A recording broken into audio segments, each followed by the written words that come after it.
All right, everybody, welcome to the Resonant State podcast. We are continuing our journey into the world of the Manchurian candidate. I'm joined, of course, by Mr. William Ramsey. I almost said Professor William Ramsey because he should be a professor, and Sean McCann from Wake the Dead. And today is, I think, quite an interesting and really important direct source examination of the use of hypnotism and how early this developed and how advanced it was, and the various permutations, experimenting on criminals, college students, military people, and we'll look even use of various drugs, combining hypnotism with drug inputs. All this was going on in the 1930s. And just before we get started, I just want to say one note is that this hypnotism has become so normalized in our culture that what people take for most types of spiritual practices, mindfulness, meditation, all this stuff, all these experiences are going into a hypnotic trance. This is very distinct from a type of clear consciousness or awareness where you're able to access a different brain states, right? So the hypnotic trance, you are no longer in control. If you self hypnotize, you can put yourself into a trance. You can put yourself into another reality. You can either generate, can be used positively, or you can generate a self generating psychotic state, which can be collectively shared by the masses. So hypnotism has become um, just as something I just thought about today is that a lot of these things, even things that okay, let's do not to bash Wim Hof, whatever, but you're doing that, and it's a type of hypnotism, and you're putting a lot of strain on the body, right? You're doing a lot of things like ECT, eye movements. That's also these are hypnotic induction states. Therapy does, you know what I mean? And so people are so go to a safe place, go to your safe space. It's become so normalized that we are literally in a hypnotic world, and the way out seems to be to deeper hypnotism. So just to understand that. All right. Well, go ahead, Sean, if you'd like to take the mic, or William. Oh, well, I just wanted to say, welcome Wake the Dead listeners to the conversation here. I'm glad we could be part of this. And this is part 7. Hansi forgot to mention that this is then there's many other episodes on both your. That's your job, Sean. I'm keeping track, man. Dude, you're like the secretary. Oh, but this is my safe space. So you were saying go to your safe space. This here, speaking with you guys, my friends, this is my safe space, and I'm glad that my listeners can enjoy this with us. And I just wanted to take this moment to say, William, happy birthday. You made it around the sun one more time, and yeah, 57 times, guys. It's unbelievable. Oh, happy birthday, dude! I didn't know that. Thank you. Happy Yeah. birthday. Should we We sing? talked about it last night. No, please don't. Like Marilyn Monroe. Yeah, we talked about it last night. We spoke with Julia she's Cosmic Mom now, and that got removed. I removed it. I was afraid that they're going to. Oh, give me a you strike. did. I thought it was YouTube. Yeah, no, Okay. it's available on my podcast. You can go to William Ramsey Investigates. The audio's there. Rockfin and Rumble. Okay, I'm just really sensitive about YouTube these days. No, it's yours to do with what you like. I'm glad there wasn't YouTube that did that. Because whatever. And some of these things, I just get a sense, like a sixth sense, like I got to take this down. I'm going to get a complaint or something. Hey, well, that's why you've survived so long, I'm sure, right? So, William, thank you. I just sent a clip. If you could I know it's a little bit off topic, but it's Marilyn Monroe singing "Happy Birthday" to John F. Kennedy. In terms of what we're talking about, I thought. I don't know if that's the right sentiment. Joe, I don't know. Yeah, we play. If she's a mind control kind of like a puppet, then maybe it does make sense. I don't know. Well, no, true, yeah, actually, you're right. It fits perfectly. Totally a mind control puppet. That's what I'm saying. I just texted you that video link. Yeah, that was her sex kitten persona doing that. Do we have audio? Does the audio come through? No. I have to do something. Hold on. I have to bring it up in a different way. There's always something. But yeah, that's I have to that do was it this way. You should hear the audio now. yes, we do.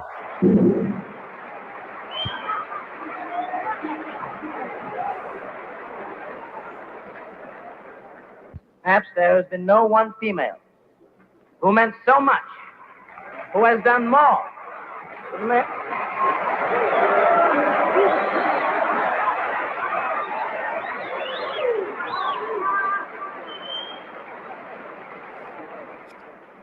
Mr. President, the late Marilyn Monroe. The late. Wow. Wow.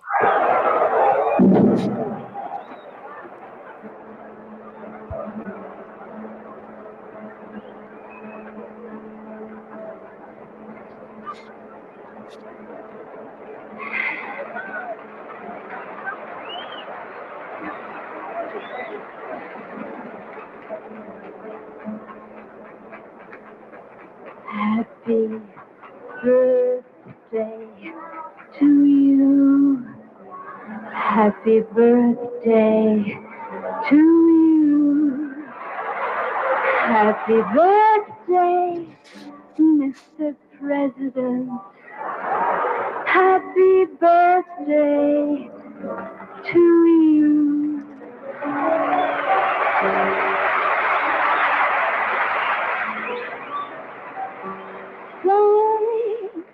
Thanks, Mr. President, for all the things you've done, the battles that you've won, the way you deal with U.S. Steel and our problems by the ton.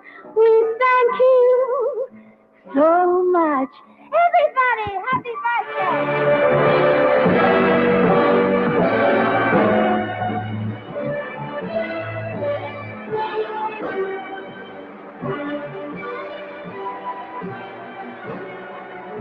That's a cake.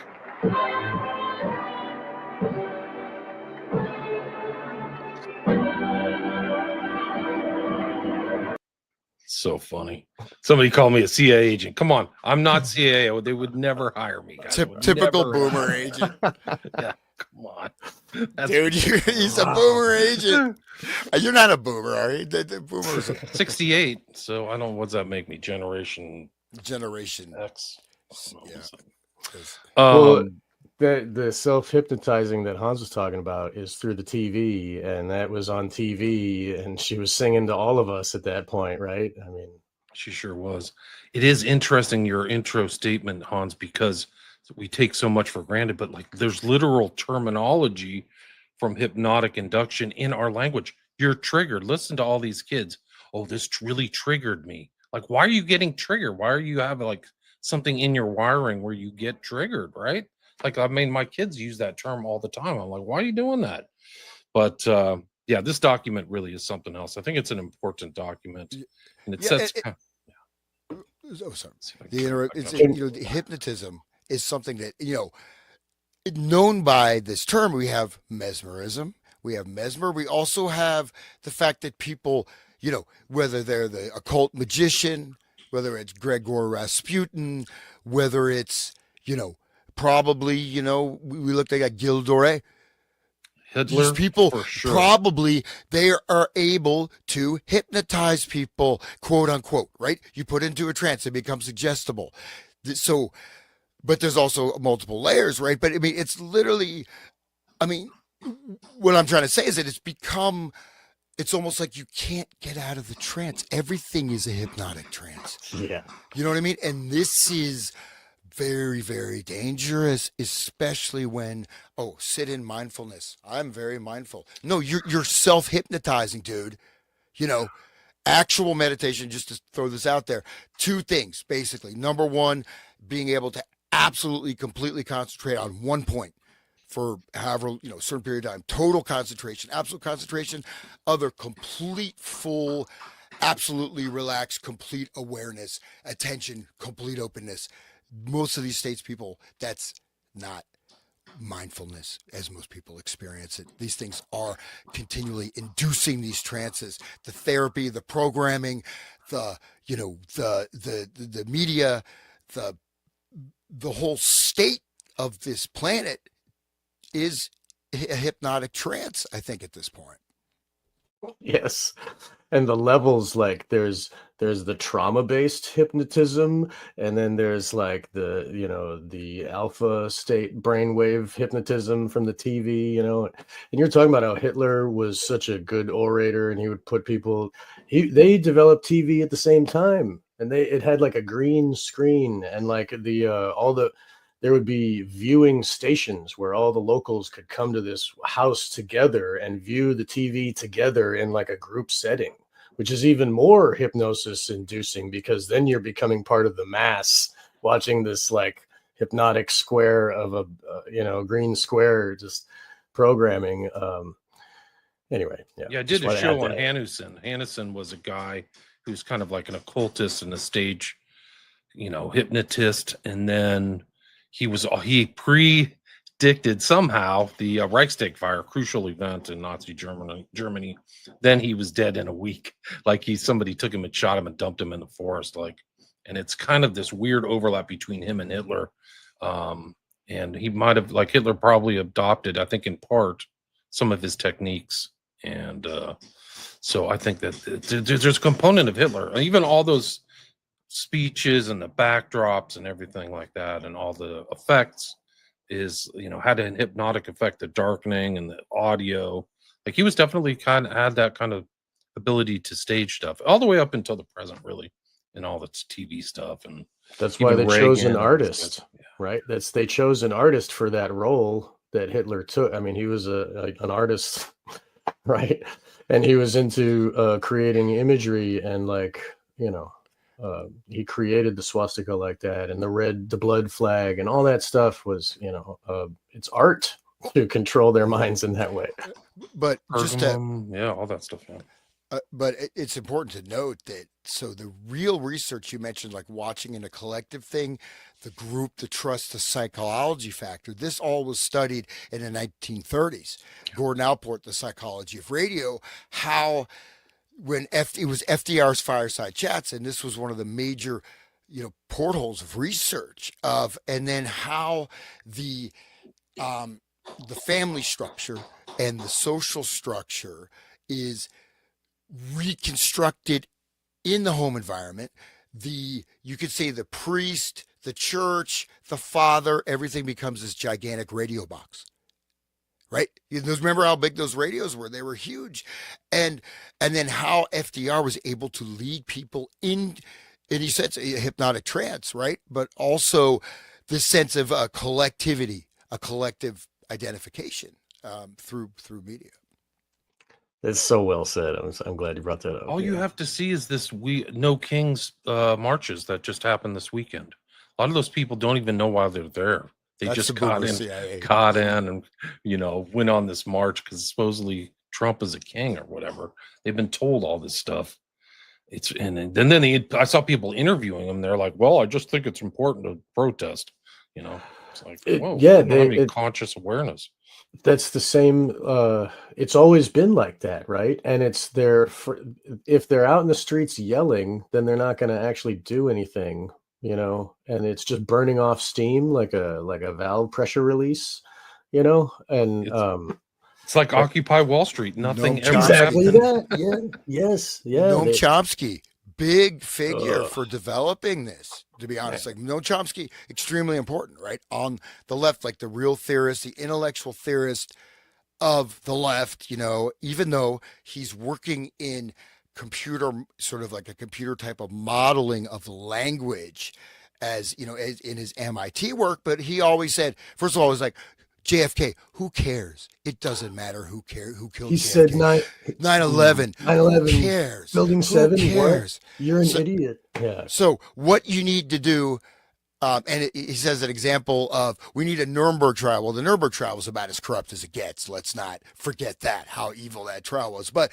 also go out and protest. That's how you're going to make change. You're going to protest in the street. That's going to make change. Is it? I mean, not really. No, not. It makes you a victim. They can go out there with snipers and just pick you off. Like, I mean, that's what they do in other countries, That's what they did in Ukraine, the 2014 Maidan so-called revolution or whatever it was. Right.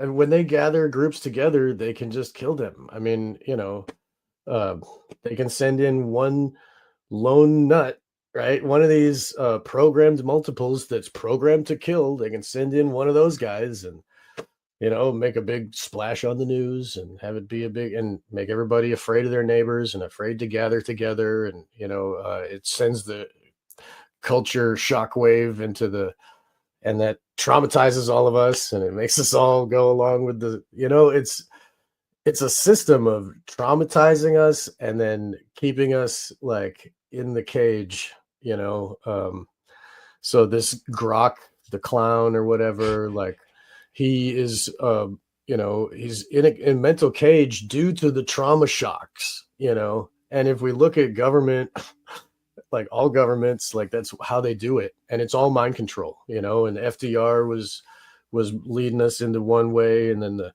flag pledging is another type of,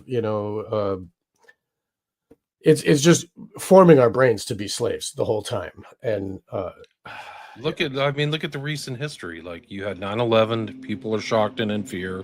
yes. Then you had the financial meltdown. Everybody's worried about their house or their mortgage. And then you had COVID. Right. And now Charlie Kirk got his head blown off right in front of everybody. And they have this guy, Tyler Robinson, who knows what his persona is. Like, where is this guy? Like, what's the story? So I think that these are shocks. Like Charlie Robinson was intended to be seen Charlie by Robinson. all. Yeah. Oh, sorry, you- Charlie Kirk. Excuse You me. know what? And I saw at the Tyler funeral. Robinson, the guy's name. Right. Sorry. At the funeral, his wife is doing this thing, and they call it the horns of love. Oh, no way. Literally at the funeral, yeah, like this thing and that symbol. Right. It's people were wondering why she. Oh, this is the horn, and I was like, really? Ancient Horns Christian even. symbol, horns of Horns. love, even though it's associated with Baphomet, and it's, Sure. it's like, That's silly. I mean, if they could just say like the sign language, Horns maybe, of or love. make it like, but horns, they even say horns, and then to love the horns is Baal, to love your Lord, that's to worship, never mind. It's sick all around. Okay, so getting on with this here, what is this, William, again? This is from 1930. Okay, this is a 2017 FOIA document between G.H. Estabrooks and the FBI, right? And not just one member, there is many people have signed that they have seen these documents. And this was seemingly an accidental release of FOIA, that they actually spilled some truth here. And we are going to look at this with a fine-tooth comb. It's 490 something, 98 page document that everybody can find. I posted it on my Wake the Dead Odyssey page. They can click download from that and to download this PDF. So they can all follow and read along for themselves and to see where we're coming from. But we have it on the screen for those of you who are watching. William, please take the route. I think it's one of the more important documents because it establishes the interest in this, and Estabrooks is really kind of like the American version of Mesmer. So he's like really one of the early researchers pre-World War II, and he's really trying to reach out. He's at Colgate University, upstate New York. It's in Hamilton. This document's from 2017 through Black Vault. The guy's name is John Greenwald. You can also download the document there. There's actually two documents. There's a 495 pager and then another 40 pager. But I think the way it's laid out is that Estabrooks is reaching out to Hoover and Clyde Tolson, his gay lover, and all these other people at the FBI. He's trying to explain stuff to them, like, hey, you can use this in criminology. But then it starts to kind of unravel. Like, you can see it. It's almost like people's understanding of hypnotism and the techniques that are used is being played out in this document, because most people don't know some of the stuff they're able to do with splitting brains and alters and the deep induction type stuff. Yeah. So this is proof that the scientists are teaching the government how they can implement this in their control of the population. Right? Exactly. You realize Hoover's trying to figure it out, or these guys are actually starting to ask questions. Well, where else can we use this? Interrogation, criminology, or what if we create a, and then it's like they're like, oh, now we can actually kind of do this. And it really plays out because Hoover is one of those, I mean, we call it the deep state now, which I think is a overly simplistic term, but he's literally in the government from like 1920 to his death in 1970, having tons of information on people, always pulling the levers on stuff, and behind a lot of these assassinations. In the 60s, Hoover's right there. Those levers are blackmail, right? Right. Blackmail, knowledge, manipulation. I mean, once they have information on you, then they can like try to destroy your reputation through that stuff. And like, I mean, there's all kinds of techniques that a skilled long-term government asset like Hoover, who really is just working for the elite, the aristocracy, the American aristocracy, can do to keep control. Like, so it's not just against the left. And the FBI is kind of weird part of the Justice Department because they're involved in so many different stuff, like agent provocateurs. Like this goes all the way up to January 6th, where they just admitted there were 250 people in that march on the Capitol building. They lied about it. Ray would just deceive people and left it out. And then you have this whole thing all the way with the call center cash is like, you guys better believe this story about Tyler Robinson or you're a conspiracy theorist. So I think that there's different elements and aspects or facets of this document, the relationship between Esther Brooks and Hoover, that are very important, play out in our history, American history, the secret kind of underground history of America. And it leads all the way up to today with all these weird people like Bolter, Mangione, Crooks, Ruth. So this document to me is like super important because it kind of lays it out. So it's not like it's, and it was previously undisclosed. I don't think any of this information was out before 2017. It shows like the secrecy and classification is so important in our society. There's so much secrecy. We don't know much about COVID was kept secret. I'm sure there's 9/11 stuff that's secret. A lot of these assassinations, wars, and things like that that were involved in secret. The informational, I mean, this is kind of a thing, but like you talk about the trauma and the collective kind of traumatizing of the population, but it's almost like that's the informational war that our own government has waged against the American people and triumphed, really. It's really an informational war that they've had, and they've kept that information. So that's like the importance. This is like an insight into an informational monopoly where they kept it to themselves but didn't disclose this to the public. And there's so much of that. CIA as an organization can just be, it's really a centralized informational monopoly. They knew all the information. They knew all the mind control stuff and used it actually against the interests of the American people and still are today. So really, I just cannot understate the importance, in my opinion, of this document as we read through this. And just bear in mind, again, this is really pre-television, right? This is radio. And again, with very limited radio control. And of course, not to juxtapose too much, but like you have the television originally, some of the people working on it was seen as a medium to communicate with spirits, right? Used in spiritualism, used as a way to communicate to the other side, the other world, right? Also like seeing at a distance, etc. But the hypnotic capabilities, they don't even have those at this time, right? But imagine this research that's very much. I think the reason I brought up the Marilyn Monroe thing is not just because it's William's birthday, which it is, and so you feel like Marilyn is singing to you, right? How does that? But really weird, right? The late Marilyn Monroe. That was important. Yeah. But this is it. But she is a hypnotic subject, right? Just like, Kurt Lowen or whatever these guys talk about. The audience is also being hypnotized by her. Exactly. She's she's in a trance and she's also entrancing the audience. She's, you know what I mean? That's Hollywood. That's like the whole thing. Like, but the first thing that was transmitted through television was the Iron Cross. Did you know that? So they're like, that's the Templar cross, right? And that's what they're transmitting into. And the Templars worship Baphomet, right? I mean, just wanted to add that I think it was Telefunken or something that was the first image that they broadcast was the Iron Cross.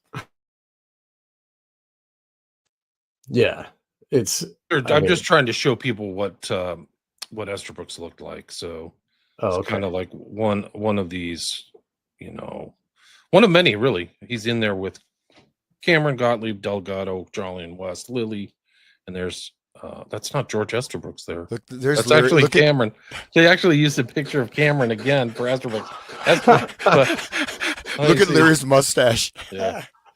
But that's how they are occulting it. They're not even showing us his face. They got. This is how we started the whole thing. There's Bill. Oh, there's Oh, Bill yeah. in his Yeah. trance.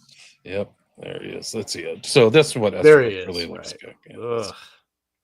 Anyway, he's an interesting guy, but he says this is a direct quote: only a people who refuse to permit themselves to sink into intellectual lethargy and conformity, only a people who question and think, can be sure that hypnosis disguised or direct will not undermine their freedom and rob them of their very lives. So Oh, very okay. profound statement.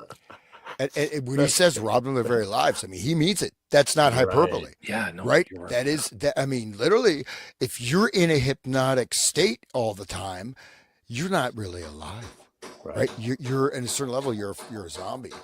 Right. but, What is it to live? To have your own will, right? And to control your actions of your body is right. If you're not doing that, then you're not awake, aware.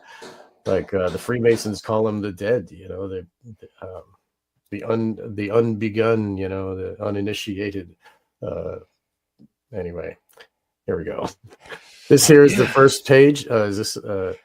This is it. These are like official documents. Like it's incredible. And you'll see this old school for people who are young. Like when they used to send stuff before email, you didn't get CC'd. You would have this little list of like the corporate heads or the heads of the administrative body of the FBI here. And then people would check mark to see who got copies. So you'll see on this one, this is a memorandum for the director, December 24th, 1935, where it's Chuck Tolson is there and then Clegg. And then some of these other names I've checked out, and they're like all kind of infamous kind of FBI heads. But let's see, I can read this one. This is going to get So started. those people are in the loop. Right, they're like CC. The inner circle, but I mean, so like they would recognize each other from the higher orders that they 100%. So they're the inner core of the FBI. All these people are. Real quick, what's interesting is that you see how quickly Esterbrook's is basically in this beginning of these documents is introduced to Hoover. Here's my college buddy, George Esterbrook's, how fast it proceeds within weeks, right? Or months. Yeah, you know, they're training special agents, they're doing this and that. I mean, it's just like, whoa, this is off to the races. Yeah. And he's traveling to DC. So he's coming down like New York and they're having symposiums or something like that, like presentations, and you'll see that. But you just see that like they're putting this out. Memorandum for the director. I've reviewed the attached memorandum addressed to you by Mr. Lester under the date of December 10th, 1935, concerning the experiments, so he's already experimenting, conducted by Dr. George Esterbrook, professor of psychology at Colgate, in the use of practical and applied hypnotism. So he's taught the practice and application. I believe that the Bureau's time would be well spent if some employee having a scholastic background in psychology were authorized to spend as much time as is necessary with Dr. Esterbrook for the purpose of developing his technique and obtaining the benefit of his experience. I believe that hypnotism has wonderful possibilities in the investigative field, and have noticed a number of articles in the past year dealing with the success encountered by various European agencies, particularly, I believe, in Hungary, in the use of hypnotism during the course of questioning of subjects. So EA TAM. That goes to the director, right? Goes to Hoover. Hungary's important, man. That's, you know. So. And that was the kind of thing Minzensky, if you look at the thumbnail that I used for this this episode, it was like this, there was some kind of priest they were putting the zap on, and his name was, he had a Hungarian name, Minzetsy or something like that. And you guys want to read this next one? I can't really see too good with the resolution on the screen, but I would if I could here. Let's see. Bring can you You're bring up muted, the Hans. You're muted, Hans. yeah, you're muted. I know. Can you bring up the doc PDF yourself, Sean? I can. Yeah, I'll I find it. want to. Mhm. Hans, you're muted. We cannot hear you, bro. And I'm trying not to you go. interrupt. I got my cat of nine tails. I'm not going to be like Sean. I'm not going to I'm doing better. I'm trying my best. That's right. electroshock, self-tasering. Oh. Anyways, so here we go. Memorandum for the director, December 10th, 1935. What was the date on that first one? The first one, the intro one is, so we're at, so December 24th. So this is actually earlier. So they're not necessarily in chronological order. Okay. So this is December 10th, memorandum for the director. Practical Hypnotism as Applied by Dr. George Esterbrooks of Colgate University faculty. While in Colgate University to fill speaking engagements on December 9th, 1935, Dr. George Esterbrooks, professor of psychology at Colgate, outlined to me a plan of practical and applied hypnotism and asked my opinion concerning it. I think that may be important, practical and applied. Dr. Esterbrooks has made considerable research into this subject and has been encouraged therein by Dr. George Cooten, president of Colgate University, a psychologist of some note, himself who published some outstanding works about 20 years ago on this subject. Dr. Cooten informed me that he had witnessed many of Dr. Esterbrooks' experiments and that they were marvelous in their results. Dr. Esterbrooks has developed a method of putting individuals to sleep without their knowledge that they are being hypnotized. He does not use the eyes in this method, but a gentle massage of certain portions of the neck. As he explained the theory, the hypnotized person does not realize that he has been hypnotized. He has made hundreds of experiments in the last 2 years, particularly with CCC camp members, and says that the system is absolutely infallible. He says that persons while asleep from this method will answer any questions propounded to them absolutely truthfully. He has also worked out a test with the reflex of certain muscles of the hand, which he states positively shows whether the subject is actually asleep or is faking sleep. Dr. Esterbrooks has had correspondence with certain members of military intelligence units of the Army and Navy, and they have assured him that they are very enthusiastic concerning his work along these lines. He has been invited to come to Washington and give practical demonstrations before representatives of the military intelligence units of both the Army and Navy, these units to furnish him subjects for demonstrations. I informed him, operators and things. So, okay, anyways, I informed him that you were tremendously interested in matters of this kind and that they might have some possibilities in criminological work. I assured him that upon the occasion of his visit in Washington, you would very much like to have him meet our technical laboratory experts and have a confidential discussion with them. Dr. Esterbrooks assured me that his theory was absolutely, scare quotes, foolproof and could be practiced by anyone without the slightest danger to the subject. I knew Dr. Esterbrooks very well as a student at Oxford University and believe that his system contains great possibilities in criminological work. Notice he doesn't say for in criminological work. I'll just finish this. Okay. He informed me that he had been keeping it entirely secret and that it had been made known only to the intelligence units of the Army and Navy. Because of my friendship with Dr. Esterbrooks, I feel certain that if you so desire, I can make arrangements for him to discuss his theory with Mr. Coffey or other members of the technical laboratory staff, explain the results he has obtained to them in detail, and if desirable, give actual demonstrations. If he has a successful method, and it seems to me that he has, the Bureau could easily obtain very favorable publicity concerning the development of this theory if and when Dr. Estabrooks decided to make it known to the world.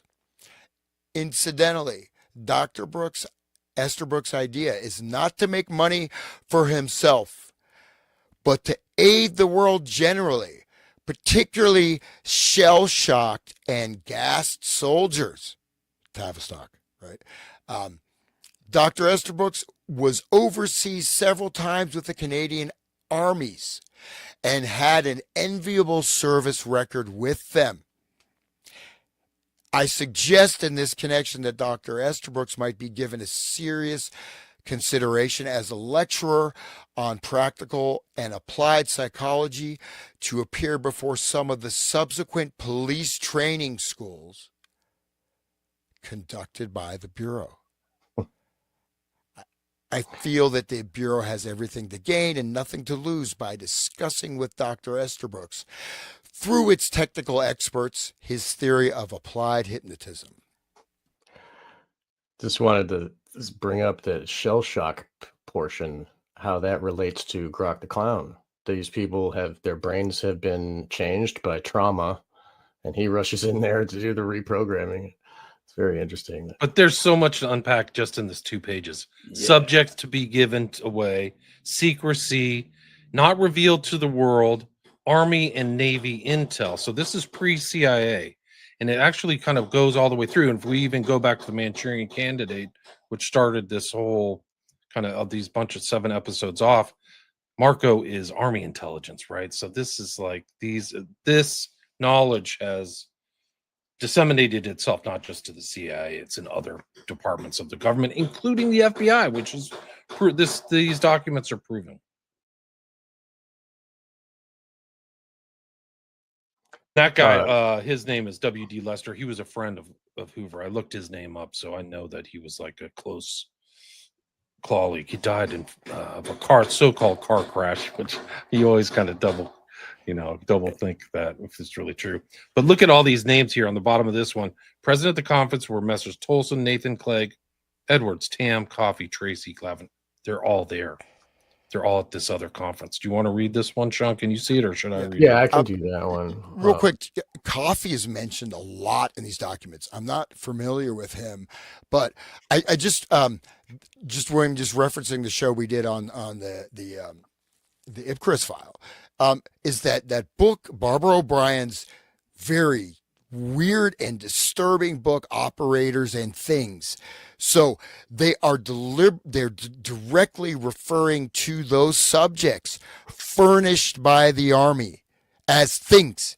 Literally, they are things, right? They are furnished. They're, it's written very clearly that, you know what I mean? And I think there's a few things hidden in here. And so that, again, I just mentioned also the Tavistock Institute, right?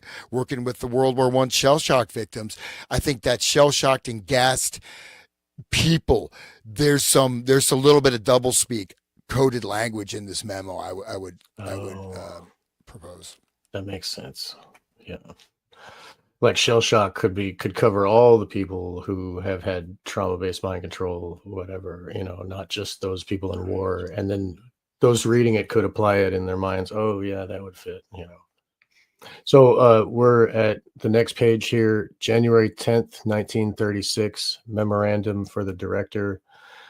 The executives conference took up for consideration a matter outlined in Mr. Lester's memorandum of December 10th and Mr. Thames' memorandum of December 24th, 1935, relative to a method developed by Dr. George Estabrooks, professor of psychology at Colgate University, of putting individuals to sleep without their knowledge that they are being hypnotized.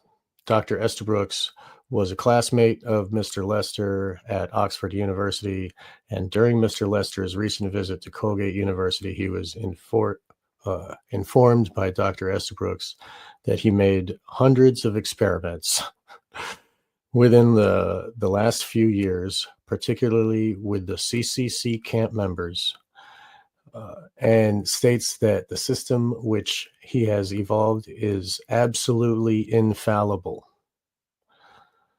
And we talked last time that the CCC members are also captive because they're poor people during the Depression who needed money from the government, so they'll just sign up for anything, just like the people who sign up for war or are drafted or whatever.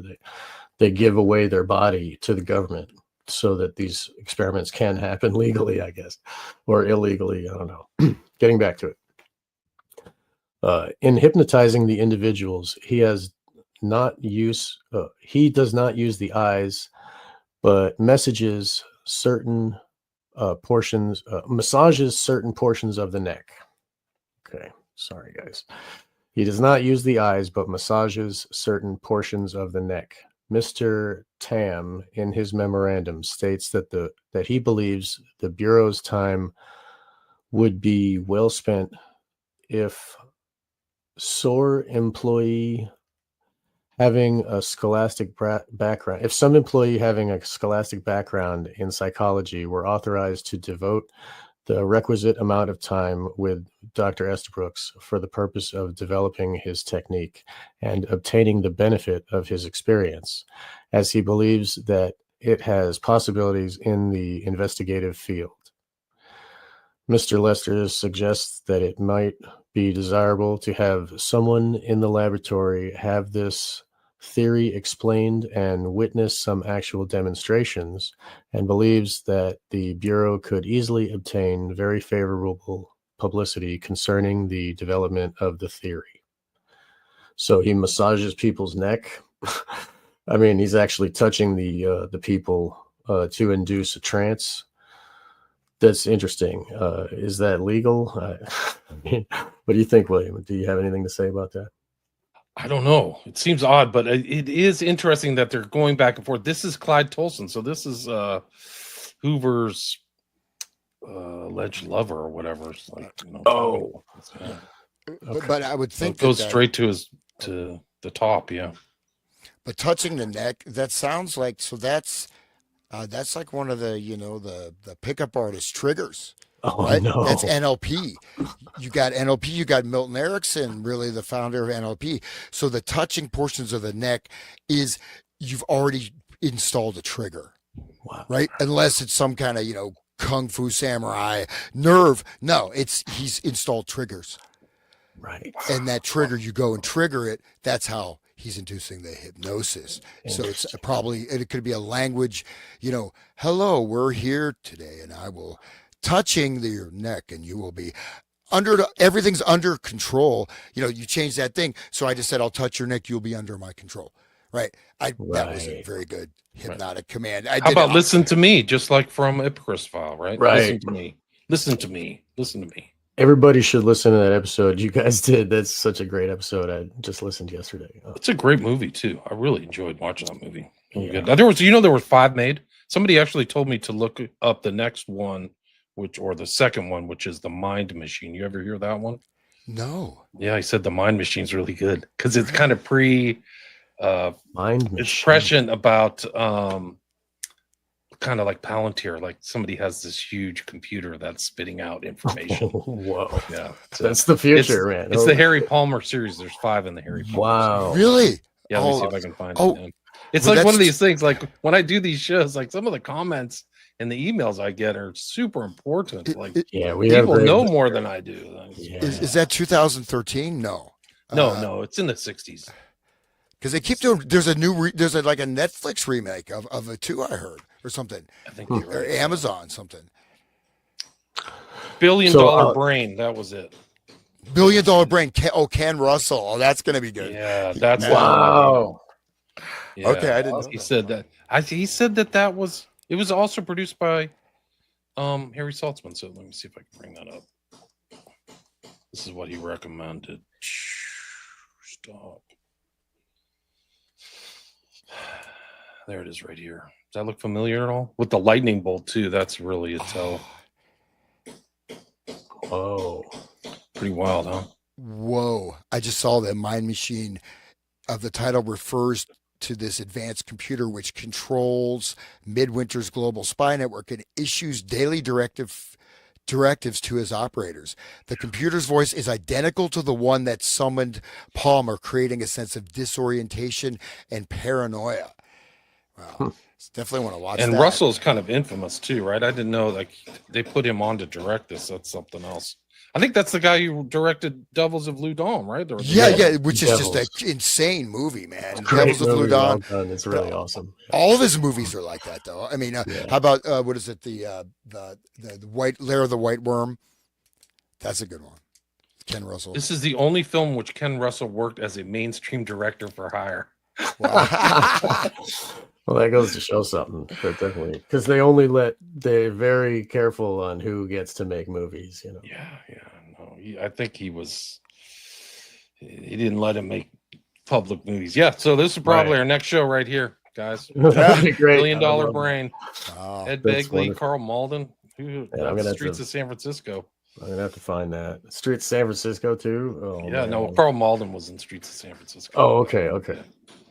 So I'll continue. if you Anyway, guys sorry, wanna okay. keep going. The conference was opened or no opposed. This is tough. It's like a mimeograph or whatever. The conference was opened to Opposed. opposed.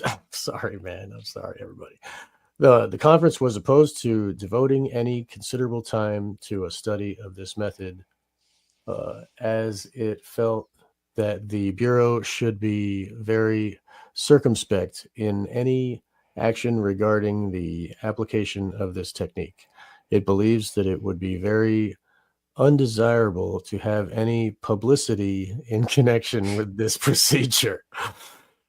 Keep it occulted, guys. Yeah.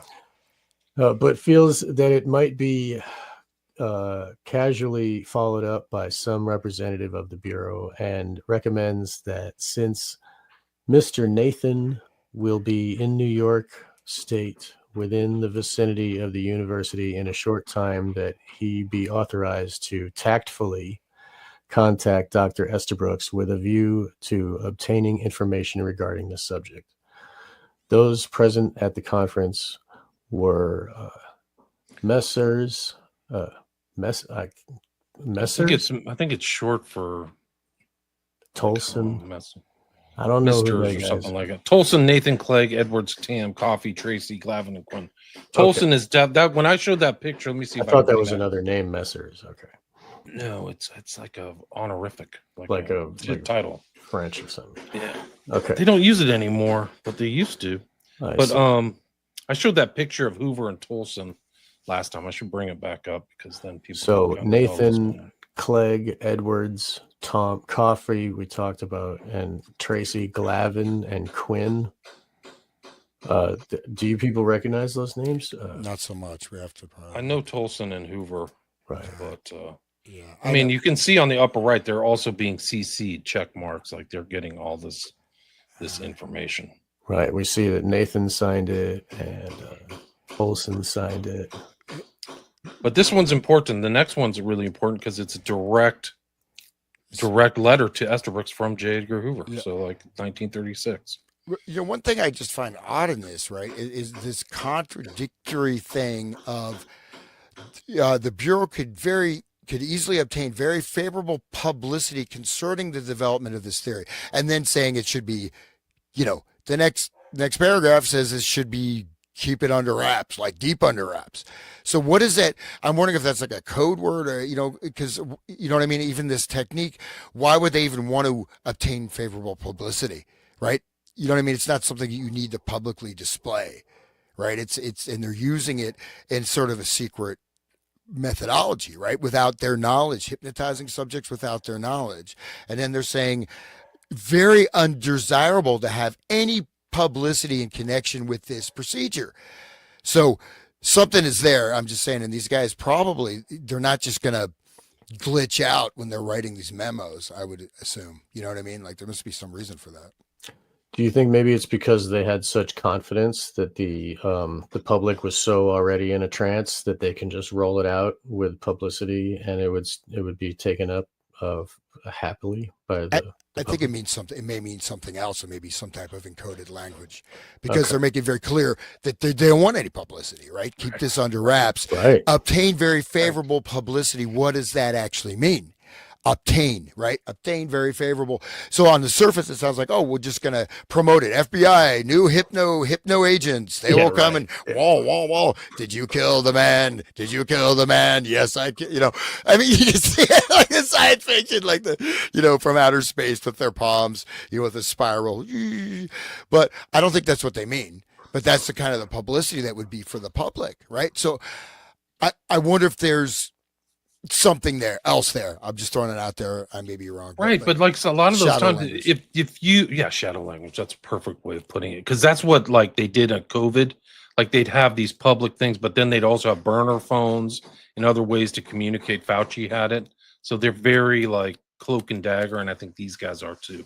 So they have the official FBI language that they're willing to put in writing, and then like the other stuff is like a mob, like you only talk where nobody can see it. But for people who don't know what Hoover and Tolson look like, this is a picture of them together. They were apparently inseparable. And so Tolson's involved in this, Hoover's involved. I did an interview with Hoover later in the 60s. Hoover and LBJ lived on the same street and hung out with each other. So it's very important, these connections that are made between Hoover. He also told me, I forgot his name, but I had a guess. Apparently Hoover was a guy who crossed over, meaning that he in his ancestry, he had African American blood, and at a certain point he passed as white. And if you look at him and study him, you can kind of see maybe he does have, he looks like he might have African traits. So there were these things that happened. That was very important back then too, is be determined as white. But I think you can just kind of see he looks like he might be a light-skinned African-American guy. Pretty interesting. But he was super light in the loafers, as they say, right? I mean, he wore dresses and stuff. Yeah, he would host these parties, right? Yeah. Just like Obama.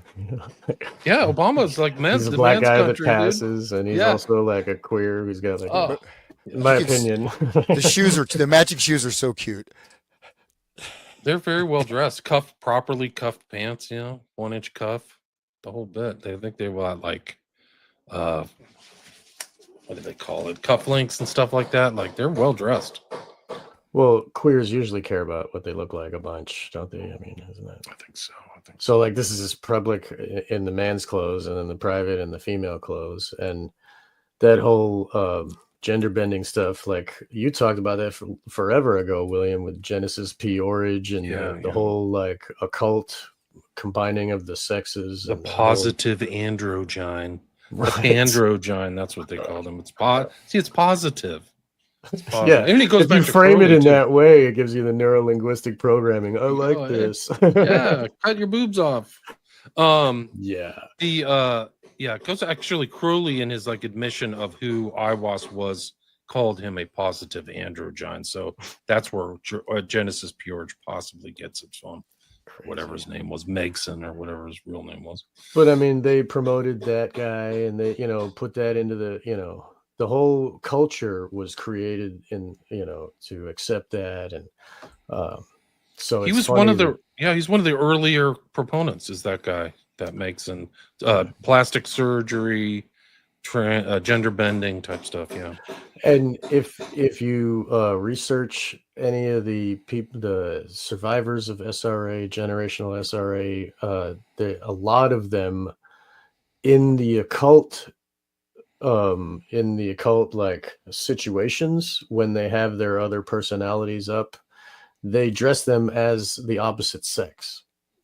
And they teach them that everyone is gay and all children are, whatever Kinsey says, that all children are sexual since birth and shit. They, put that into their heads. But Kurth Barker was Kathy, and he would be put in a dress when they did the pornography with him and stuff, and the pedophilia crap and all the videos. And but then in his front life, he was Kurth and a boy, and it's interesting that this guy is famous for doing that in his occult parties. He's wearing a dress and, but in front of everybody else, he's, So who knows Right. if this guy This is guy, one and of them. according to him, the mafia didn't exist, right? According to Hoover. Right. And that's supposedly who was blackmailing him, was him or Roy Cohn, which goes all the way back to Manchurian Candidate, right? So Roy Yes. Cohn and all these characters, naval, military intelligence. But yeah, really crazy stuff.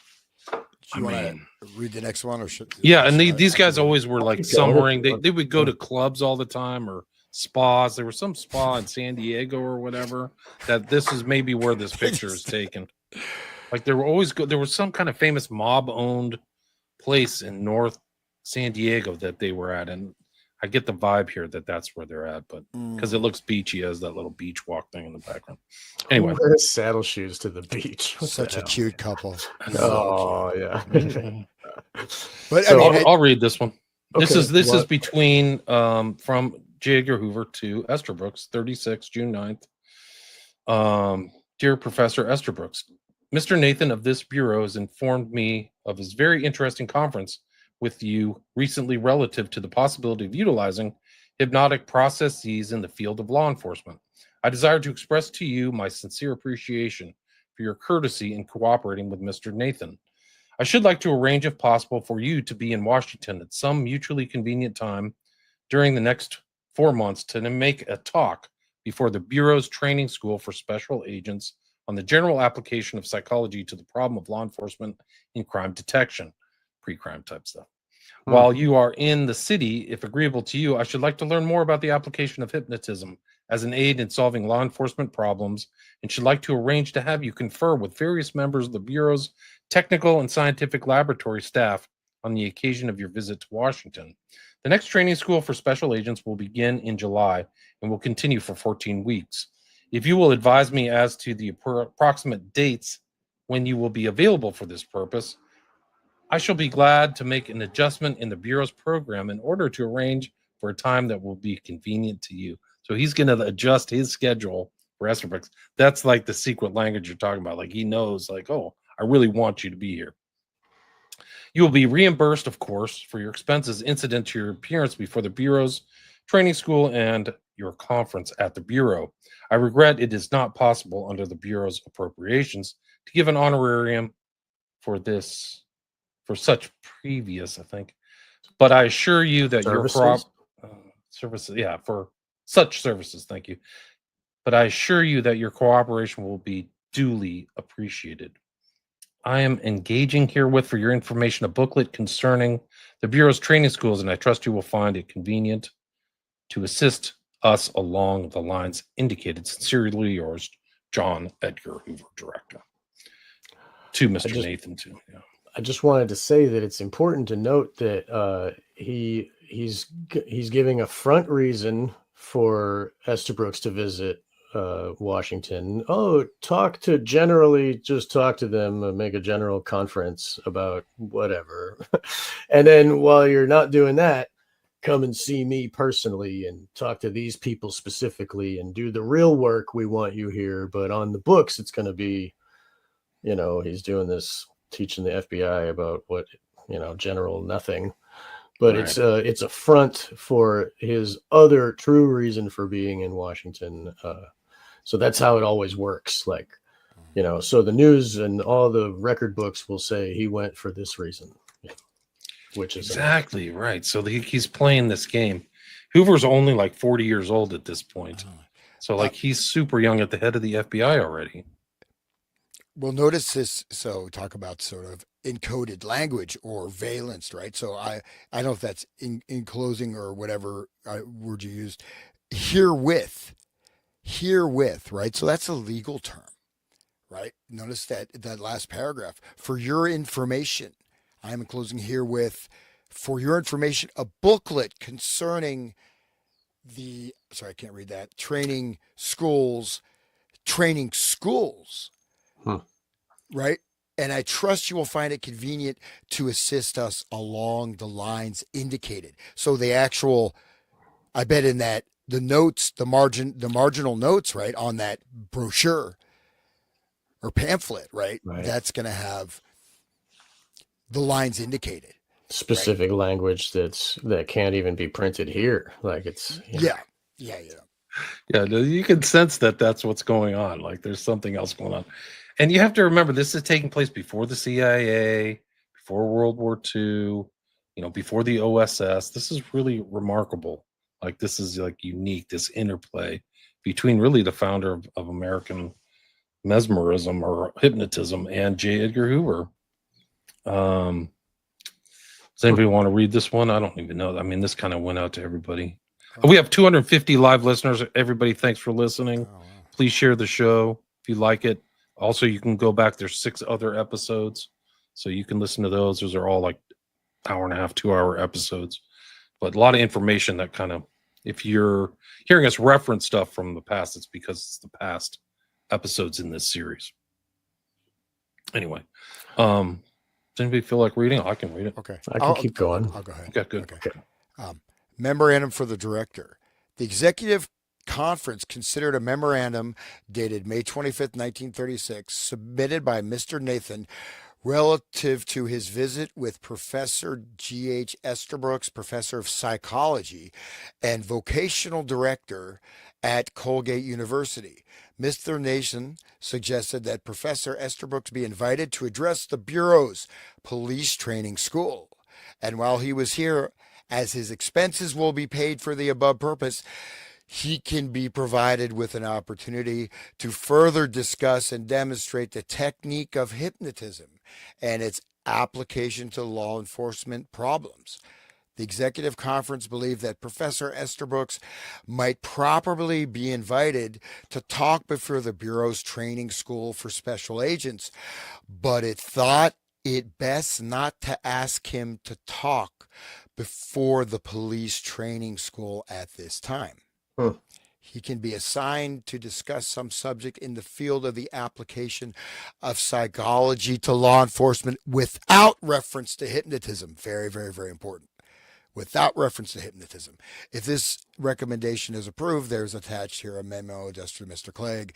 And then those present at the conference were Messrs. Tolson, Nathan Quinn, and I can't read the rest because there's a stamp on top of it. But notice that, right? Very directly stating that he's being brought in, just like that show I was watching about the serial killer profiles, some kind of Netflix thing. I got pretty bored with it, but it's talking about how they started doing psychological profiling in the 70s, right? Or whatever. And the guy who invented the name serial killer. Well, there's pretty advanced psychologists there, right? It's not, I mean, this guy was, he's pretty advanced. He's there talking about psychology in law enforcement. The hypnotism is being kept hidden from the regular employees. Who's it being presented to? Who's it being applied to? Is this being applied during the training for the police officers? Isn't it interesting how Jeffrey Dahmer nobody cares about the occult stuff, and like all these other, like the serial killers in the book Program to Kill that we referenced in the earlier episodes, how all of them somehow they got through the system, and then they were moved around by these people, in the government that are allowing for this to, and they're not talking about hypnotism, and they're not talking about program multiples. They're keeping it under wraps, like you're saying there, Hans. And what kind of law enforcement problems? What problem are they going to solve? Right, good point. Like it's kind of deliberately vague. Like, what's the problem? The problem is we want to create the crime we're going to solve. We're up that I'm a poofter and I'm hanging out blackmailed at the beach with my love interest, dancing the night away, tangoing away. We're in a culture where if it was known he was a flamer, he would have been out in a microsecond. You know what I mean? True. Like, especially in that FBI position, he would not. It was not a tolerant. I think it was certain places it was illegal, right? Sodomy was still illegal. Don't you think it's kind of like the dark occult rubbing our noses in it?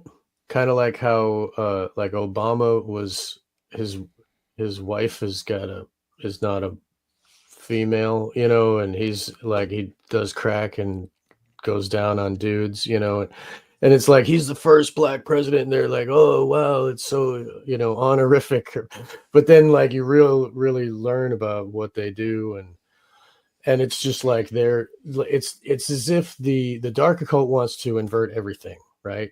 And if they're giving us the first black man president is so honorable, and we give him the peace prize and all that crap, but then if you really know who he is, like even his birth certificate is like totally photoshopped, and it's obviously proved, and that leads into the Trump thing, and like that whole like barrel of things that roll down the hill, and but it's like the inversion, and they're rubbing our noses in it. It's like a fu if we ever learn the truth of what's really going on, like how the Satanists are running the world, and they feed on their babies, and if they ever really, then we would be so horrified, and it would be like such a even more traumatic. It's like it's a power move for them, and it aggrandizes their egos for look at what we can do, and I don't know. Well, I think here is very specifically connected with FBI having control over local law enforcement, right? How many times FBI steps in, there's an investigation. Just didn't that happen? Same thing in Utah, right? Oh, it's out of your hands, right? Or so I think this is a pyramidal type of control thing, and I just made light of Hoover's sexual orientation, but I mean that's something with his mafia being blackmailed by the mafia, or insipidly being blackmailed, right? I don't know what extent he was blackmailed at this time, but he can let his mob guys slide. You get control over local law enforcement. So, you know what I mean? So, and I think there's even the indication too that in a certain way, they want to give this to the very executive levels. Maybe even they potentially have hypnotic control over their special agents as well. Probably, dude. Yes. Sure. Why not? Right. They're just implementing it all over the place. I mean, I don't know. You're right. And then all those serial killers are just the lone nut, and all those other murders that the cult is responsible for, they can just heap it onto the pile and be like, oh, Henry Lee Lucas did it, or whatever. Right. They can control the outcome. It's so important. Like they can say, okay, so the patsy gets put in, and then the FBI is part of the whole ruling class, corrupt deep state, so to speak. Like, oh yeah, we know exactly. They had to have known everything about James Earl Ray, Sirhan, probably Oswald, like in the 60s. And they were able to even take JFK's body and manipulate the wound of his head and stuff. You know what I mean?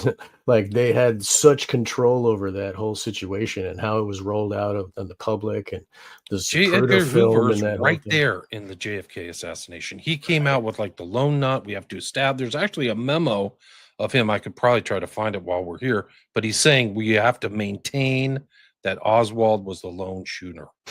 He literally put that in writing. Wow. So it's just like George W. Bush saying, like, we got to catapult the propaganda, like he's telling the audience, we got to say it over and over again so that we can brainwash you. It's like the little bit of truth right there.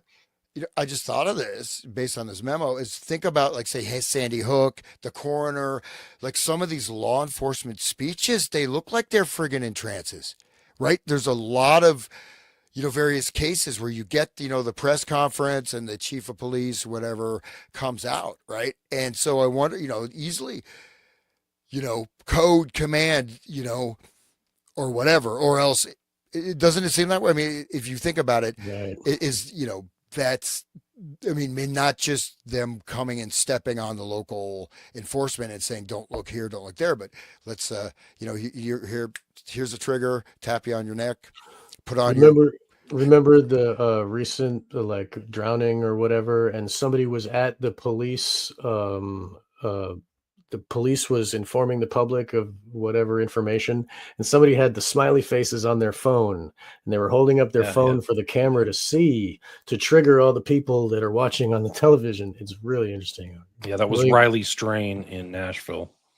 Right, that one was a big Incredible deal. one. A Yeah, big deal, huge. that one. Covered it right up. Oh yeah, he just drowned. Move on. Toot, toot. And he ended up upriver. How did he get upriver if he Well, fell in he the was water? found, he was found downriver, but like he Oh, would have okay. traveled like 10 miles in the 2 weeks. So why didn't he travel farther? Where's his pants? His shoes were missing. They never Oh, found his phone. Like, who leaves their phone? Like, oh, I'm gonna go for a dip. Boop, doop. Why didn't they find his phone if he left it? Right. So right. I mean, that's It's perfect evidence of how everything was covered up and like, oh, bumbling officers. Whoops, sorry. Oh, I don't know. And it just all it's yeah, it's allowed to happen. It seems. I think that those smiley face things are part of the whole network. The the occultists in charge are like allowing this to happen. We see it everywhere. You see it. You report on it, William. I think that woman who was the psychic, she really, I think she keyed into it, that it goes all the way back to like music executives in Chicago, it's an elite kind of practice, and that's it. And so they're like vampires almost, like on young boys. I mean, but the same Very thing sick, happened. but it fits that they're submerging them in water. Yeah, You know yeah. what I mean, for their moon goddess, and that the dark occultism, that the whole see- shit with the go ahead. Sorry. It's the same thing from the Oak Island that we talked about last night, where these kids disappeared, but they're kept somewhere for a time. They know they're being kept, much like the smiley face killers. They're kept somewhere, or the family murders in Adelaide, or it's just the phenomenon. It's too weird, and it's too the fact that the FBI doesn't want to address it, I think, is telling. It may be tie into some of these documents. I don't know. Well, yeah, and you see the propaganda, I mean, or the filmic interpretation, like we talked about, like McMartin, how they keep rolling that out, either as documentary or fictionalized, or there's all this stuff, right? That keeps coming out. But how many, the Franklin cover-up, who really forced these cover-ups is the FBI. Almost across the board, you see this all the time, right? Yes, exactly. And even having, investigators, detectives' career ruined. If people don't give up, they get screwed. Some of them. Yeah, and those were like feral children that were like in dirty clothes and barely spoke English in a van with well-dressed individuals, bringing them to Mexico. Like, people should look into these higher orders of the Freemasons above the Shriners. There's other ones like the Jesters and the Quetzalcoatl and stuff, and they do operations. I think anyway.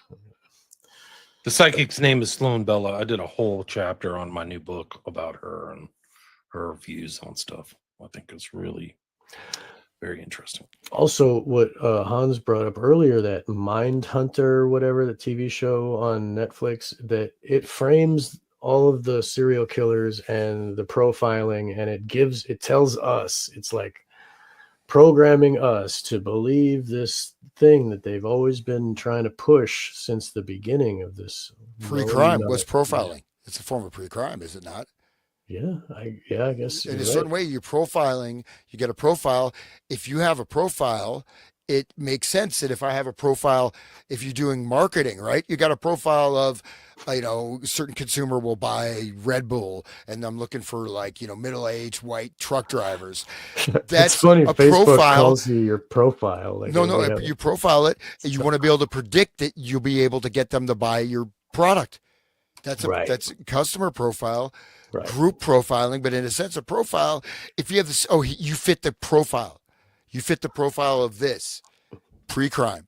Right. You're in the basket of deplorables. You're one of them. I am an us. You are them. Get them.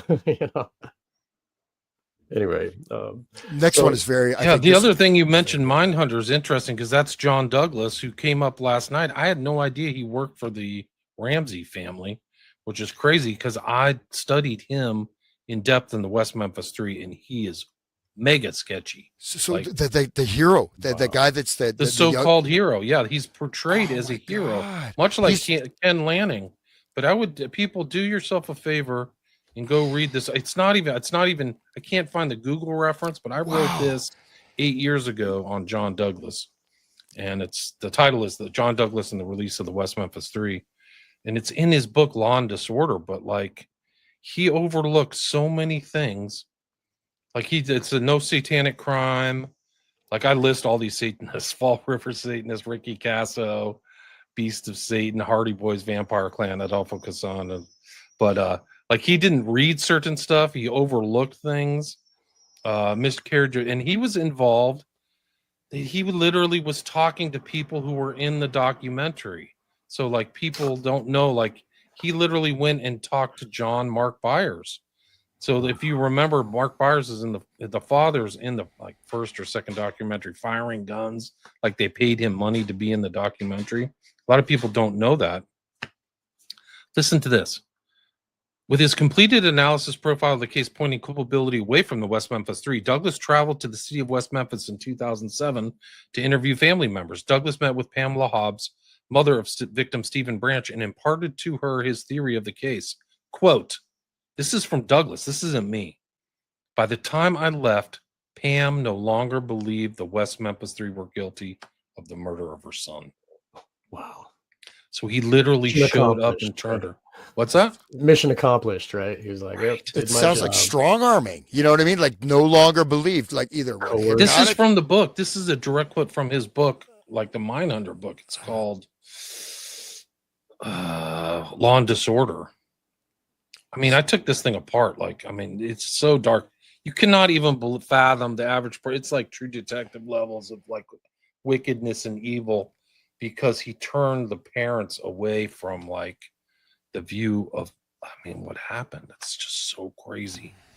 He also spoke with John Mark Byers, stepfather of the victim, Stephen Byers. By the time he was done speaking with Byers, Douglas convinced him as well that the West Memphis Three did not commit the crime. Wow. He openly tells his reader his involvement of the case to change their opinion. By his own admission, Douglas's reputation and his involvement in the case persuaded two of the parents to change their belief of guilt to innocence. Like, it's so dark. So do you think he used some of these hypnotism techniques that were learned by Estabrooks and transmitted to the law enforcement way back in 35? I actually feel nauseous knowing that he was involved in the John Benet Ramsey case. Like, yeah, it makes me feel so freaking sick. Like, because I know that guy. He actually bungled his analysis. Like, he's supposedly the mine hunter, but like, he bungled, whether intentionally or not. Like, you have to ask these questions. He bungled the Green River killing too. Like, I think he said something like he had a profile that wasn't correct. So like, bungled in quotes. Well, right? and- It seems intentional to me. This is so actually dark. for me is kind of not mind blowing, but I mean, I watched that show. I didn't know anything about the guy except for what I saw in the show. Mine hunters, you know, so I literally had, you know, I wasn't even aware he was connected with all these cases. I didn't, you know, I heard the name, I didn't draw it together, but seeing how I imagine I'm watching the show as an innocent victim and thinking, oh, this guy is such a crusader for justice. This guy is going against this old system, and he really wants to help people, and he's such a pioneer. And look, he's working with this lesbian psychologist. He's such an open-minded guy back in the 70s, and he's got a, you know, whatever. It's, you know, it's like, and he's got his sidekick, the detective, the salty guy, salt of the earth. What is actually going on there? They're doing all the police training, right? And they show all the people, the police training, basically telling, get the F out of here. You guys are clowns. The police are very against him, right? At least in the show, that, you know, the run of the mill police, and they're like, what are you telling us how to run our investigation? But he shows them the light. He shows them the light through this advanced profiling stuff that he just develops. Like, there was no psychology stuff at the FBI, basically, is what it implies, right? Or very little. I don't know what we have to say about that, William. So it's pretty wild to see that just like, he literally is going in there, and he's the point person to whatever narrative or story that has been decided upon. He's going to make sure that doesn't matter what the friggin' evidence is. You can't get Joan Benet. You cannot get worse evidence than that. If you can make that fly away, you can make anything go away. It's incredible. Right. You can make anything go away. Yeah. I Rubbing mean, our we- nose in it. Yeah. Bro, we had that conversation about John Benet last night, and then I went on my social media, And Dana Dude posted this, so this is actually pretty funny. Like the timing was incredible. Maybe she was listening to the show. I have no idea, but she's great. So Dana, shout out to you. But she just posted this. It's so true. Like it's mind blowing. I mean, it's really crazy. But I mean, it's the other thing is that I came across something about Ken Lanning. I was disputing Ken Lanning because he's also an ex-FBI agent who has this whole thing about there's no satanic crime. And then some guy came out. It was the guy who was studying the McMartin case, and he flat out said that Ken Lanning is the biggest disgrace to law enforcement in American history. Like, and so Ken Lanning is this other authority like Douglas, and they're like establishing these fake narratives. It's like freaking the True Detective. Like, what are you guys doing? Like, they're polluting the public mind. It's unbelievable. It's unbelievable. It's so dark. That's their job, to pollute the public mind. I mean, what government wants to pollute the public mind? They want us to be listening to the radio and thinking that, oh, that's grandpa telling us the truth, you know, and like fireside chats into the television. The polluting of the public mind is the job. That's how to get it done, I think. Yeah. Watch this. Let me read this. This is like John Douglas is not alone. This is my point, is that this is from the Franklin cover-up. Gunderson commented on the effect of land. Okay. May 25th, 1990 interview with the Executive Intelligence Review. Gunderson said in the McMartin case, for example, before any criminal charges were filed against anyone, 460 complaints were filed with the Manhattan Beach Police. Are we to believe that 460 families fed their children the same story of ritualistic sex abuse, animal sacrifices, etc.? He stressed that the crimes were reported in an affluent suburban area where residents are typically skeptical about organized child abuse or satanic conspiracies. Gunderson commented on the effect of Lanning's disclaimers, quote, in my opinion, other than Satan is active in the United States in the 20th century, Aleister Crowley, Anton LaVey, and Michael Aquino, Ken Lanning is probably the most effective and foremost speaker for the satanic movement in this country today or any time in the past. I'll repeat that sentence again. Wow. In my opinion, other than Aleister Crowley, Anton LaVey, and Michael Aquino, Ken Lanning is probably the most effective and foremost speaker for the satanic movement in this country today or any time in the past. It's a direct quote of Gunderson. Gunderson again, like, so then is Gunderson That's like Franklin almost like the deep intel? Like he's saying like, wow, this guy's great. You know, I mean, it's notice 33-day trial.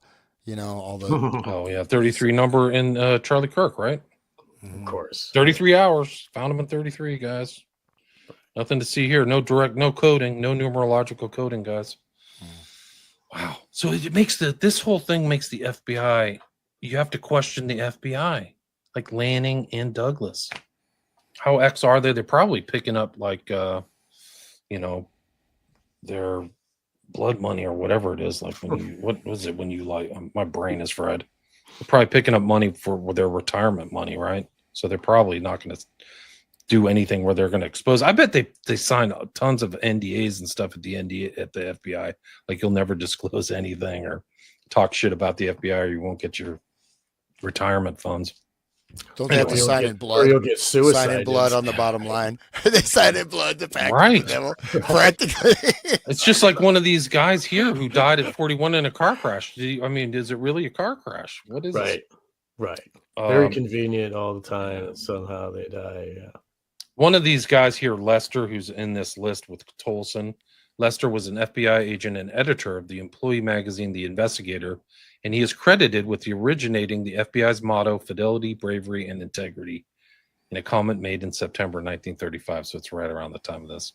He served as a supervisor in the FBI's training division, was known as the face of the FBI during the 1930s, giving public relations speeches across the country during a challenging period for the agency. He joined in FBI in 1932 after practicing law in Memphis and was recognized for his agent training abilities, earning the trust of FBI Director J. Edgar Hoover. He resigned in 1940 to care for his mother and died in a car crash in 1941. So, I gotta see if I can find a picture of W.H. Drain Lester.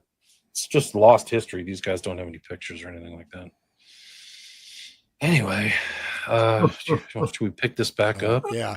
Yeah. So this is one I pulled out where this really, it starts getting kind of deep with the thread. If I read this one, this is, Yeah, please do. Sure. okay. Yeah. So this is, I think we're going to see this.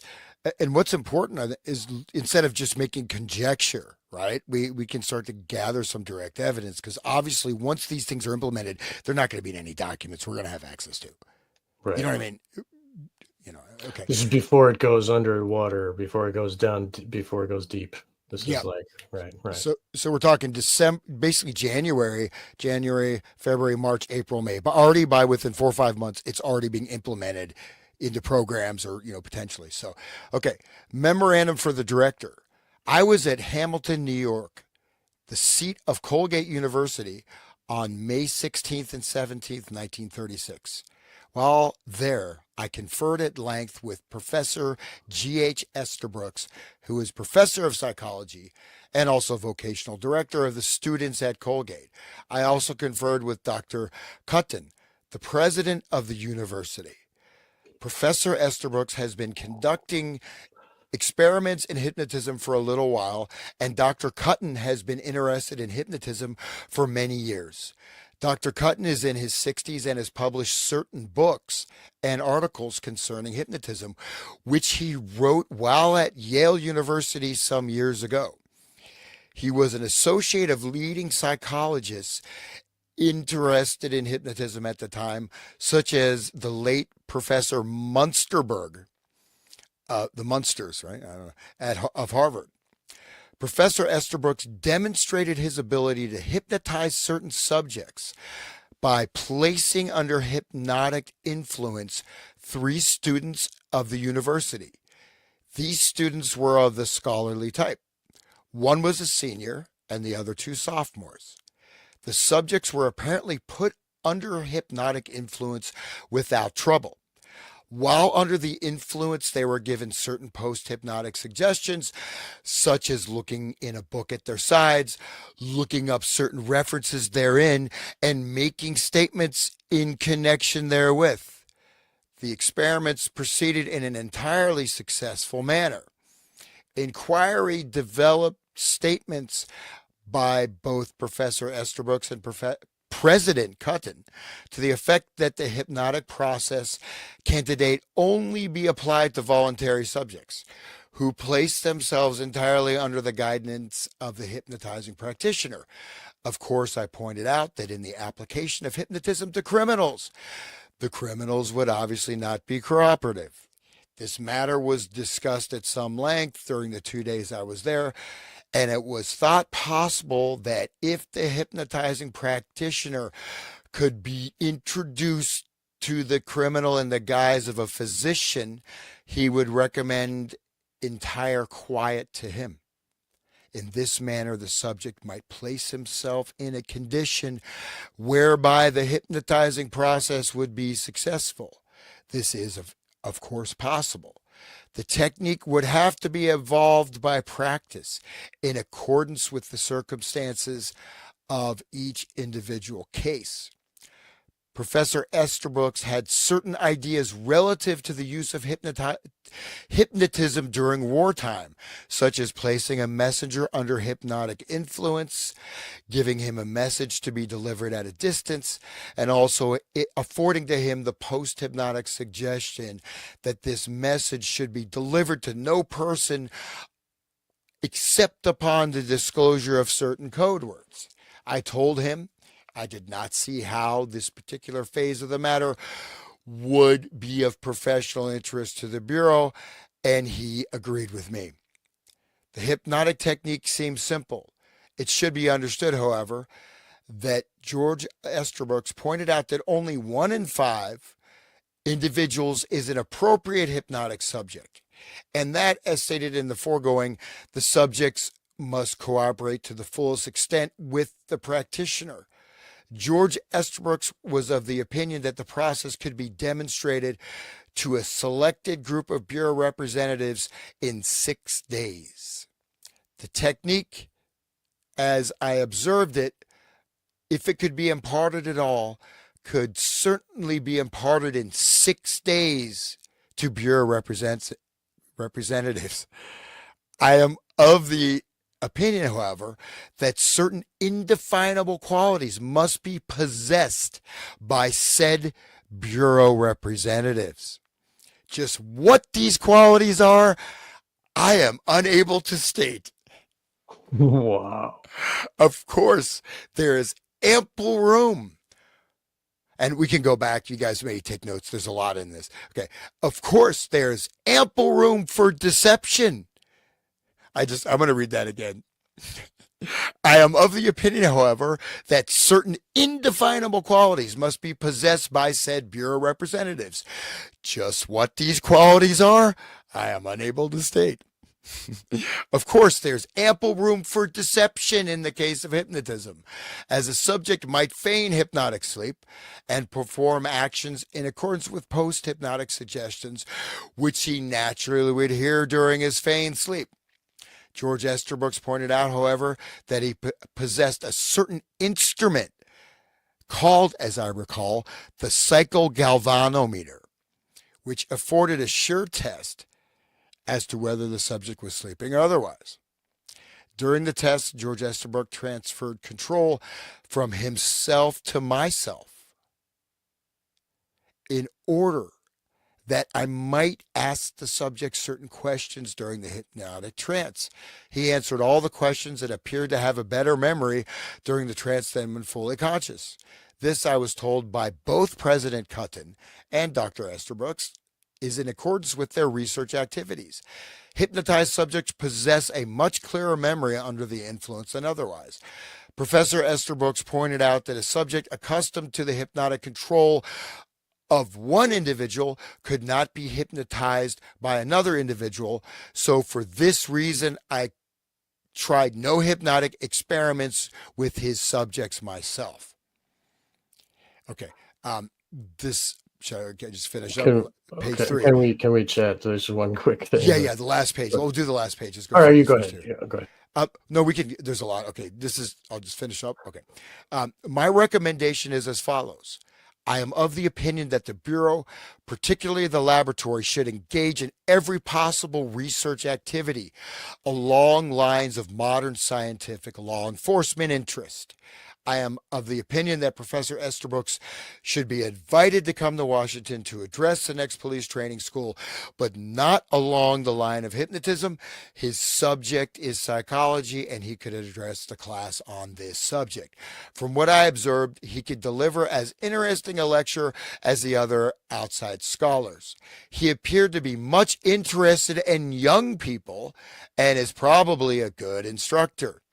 While here in Washington, the Bureau could avail itself of his services for the purposes of taking a select group of said supervisors and laboratory experts for the purpose of demonstrating upon them, and to his hypnotic, and to them, his hypnotic process. Upon them and to them. Okay. Possibly in that group, we might find certain subjects who could be hypnotized, and in the same group, certain subjects who, by reason of continued experiments on the individuals hypnotized, could develop the technique. It all seems a little visionary, but I am of the opinion that proper research activity should be conducted. If this is accomplished, however, and particularly if any success is attained therein, it is highly desirable that the strictest secrecy be observed as to the Bureau's work along these lines, inasmuch as any publicity would have an undesirable effect upon possible future criminal subjects, inasmuch as they would be on their guard against hypnotic suggestion. George Esterbrooks was of the opinion that the Bureau, he could obtain access to criminals in jail. This would undoubtedly be a splendid idea, but I pointed out to him that the jails, federal or otherwise, were not under the control of the Bureau, and that the Bureau's influence with jail officers might be harmful to him rather than helpful. George Esterbrooks would be entirely willing to come to Washington for the purposes indicated in the foregoing. His expense, of course, would have to be paid, in as much as I gather that his compensation was not particularly remunerative. President Cutton expressed President Cutton desired to send his regard to the director and stated that he would be willing at all times to assist in every possible manner and to reply to any requests for advice or suggestions. Dr. Cutton impressed me very favorably, both as a scholar and as a practical man. He has had long experience and is an educator of considerable standing and influence from all I could gather. I would rely very much upon Dr. Cutton. Yours very truly, H. Nathan. I got some notes because that was a bunch. So like in the beginning, they need consent from the hypnotized, right? So they need to, they suggested to dress them up in doctor's clothing to get, so that they would be more susceptible to this, and also the device that was mentioned, is that like an e-meter? The psychogalvanometer. Like, so they're showing that they have some type of electronic device in 35, like in the 30s. Like what the Scientologists just say real quick. So I was doing various types of research, like cognitive research stuff in music, this and that, and you're trying to get like access to MRI, EKG, you have surveys, you have observation, but one of the newest things was the galvanometer had just come out. This is like 2010, like this is a new technique to analyze emotional response, cognitive response, and stuff like that through skin response, and also you can take swabs of people's tongue or mouth, also saliva samples also. Wow. So it measures the heat of the skin. Well, it's electrical field activity. Wow. Okay. Yeah, and resistance. I'm not familiar with the psychogalvanometer, but I'm saying it's a pretty, at least what I thought was a pretty advanced modern scientific research technique, but there it is, a device in 1936, right. Which there it is. And how do they, he mentioned the transfer of authority from one hypnotist to this other person who's not the hypnotist. Look, 1937, this right. Is written before 1937. Doesn't this remind you, Hans, of the other movie that we talked about, the Eyes Without a Face? How the woman was like held down. She had the blinking light in front of her, and they had this paper where they were like measuring her. They had the thing on her head. It was just like Ewan Cameron's the picture of you and Cameron's victims there with the strain all urine, and the kid is there with the ECT. Anyway, does this remind you of that, Hans? Oh, you're muted. You're muted, bud. Yeah. It does. I mean, it very much so, actually. But what is fascinating is to see that the stuff that we're, because I know that Freud was originally doing like work on the brain, neurophysiology. Galvin, right? Galvin, that goes back to the 1900s. Late, early 20th century, whatever, even before then. So you wonder to what extent some of these technologies have been available, at least. So is this true? The priest invented it, but if he invented it in 1937, or developed. I don't know. So can you find more information on that? Right. Wow. I'm trying to. Just like how the guy who in quotes invented LSD, Albert Hoffman there, was just given the recipe. You know what I mean? It was in a book already. He just made the stuff. He just synthesized it. You know what I mean? It was already discovered. They knew about it.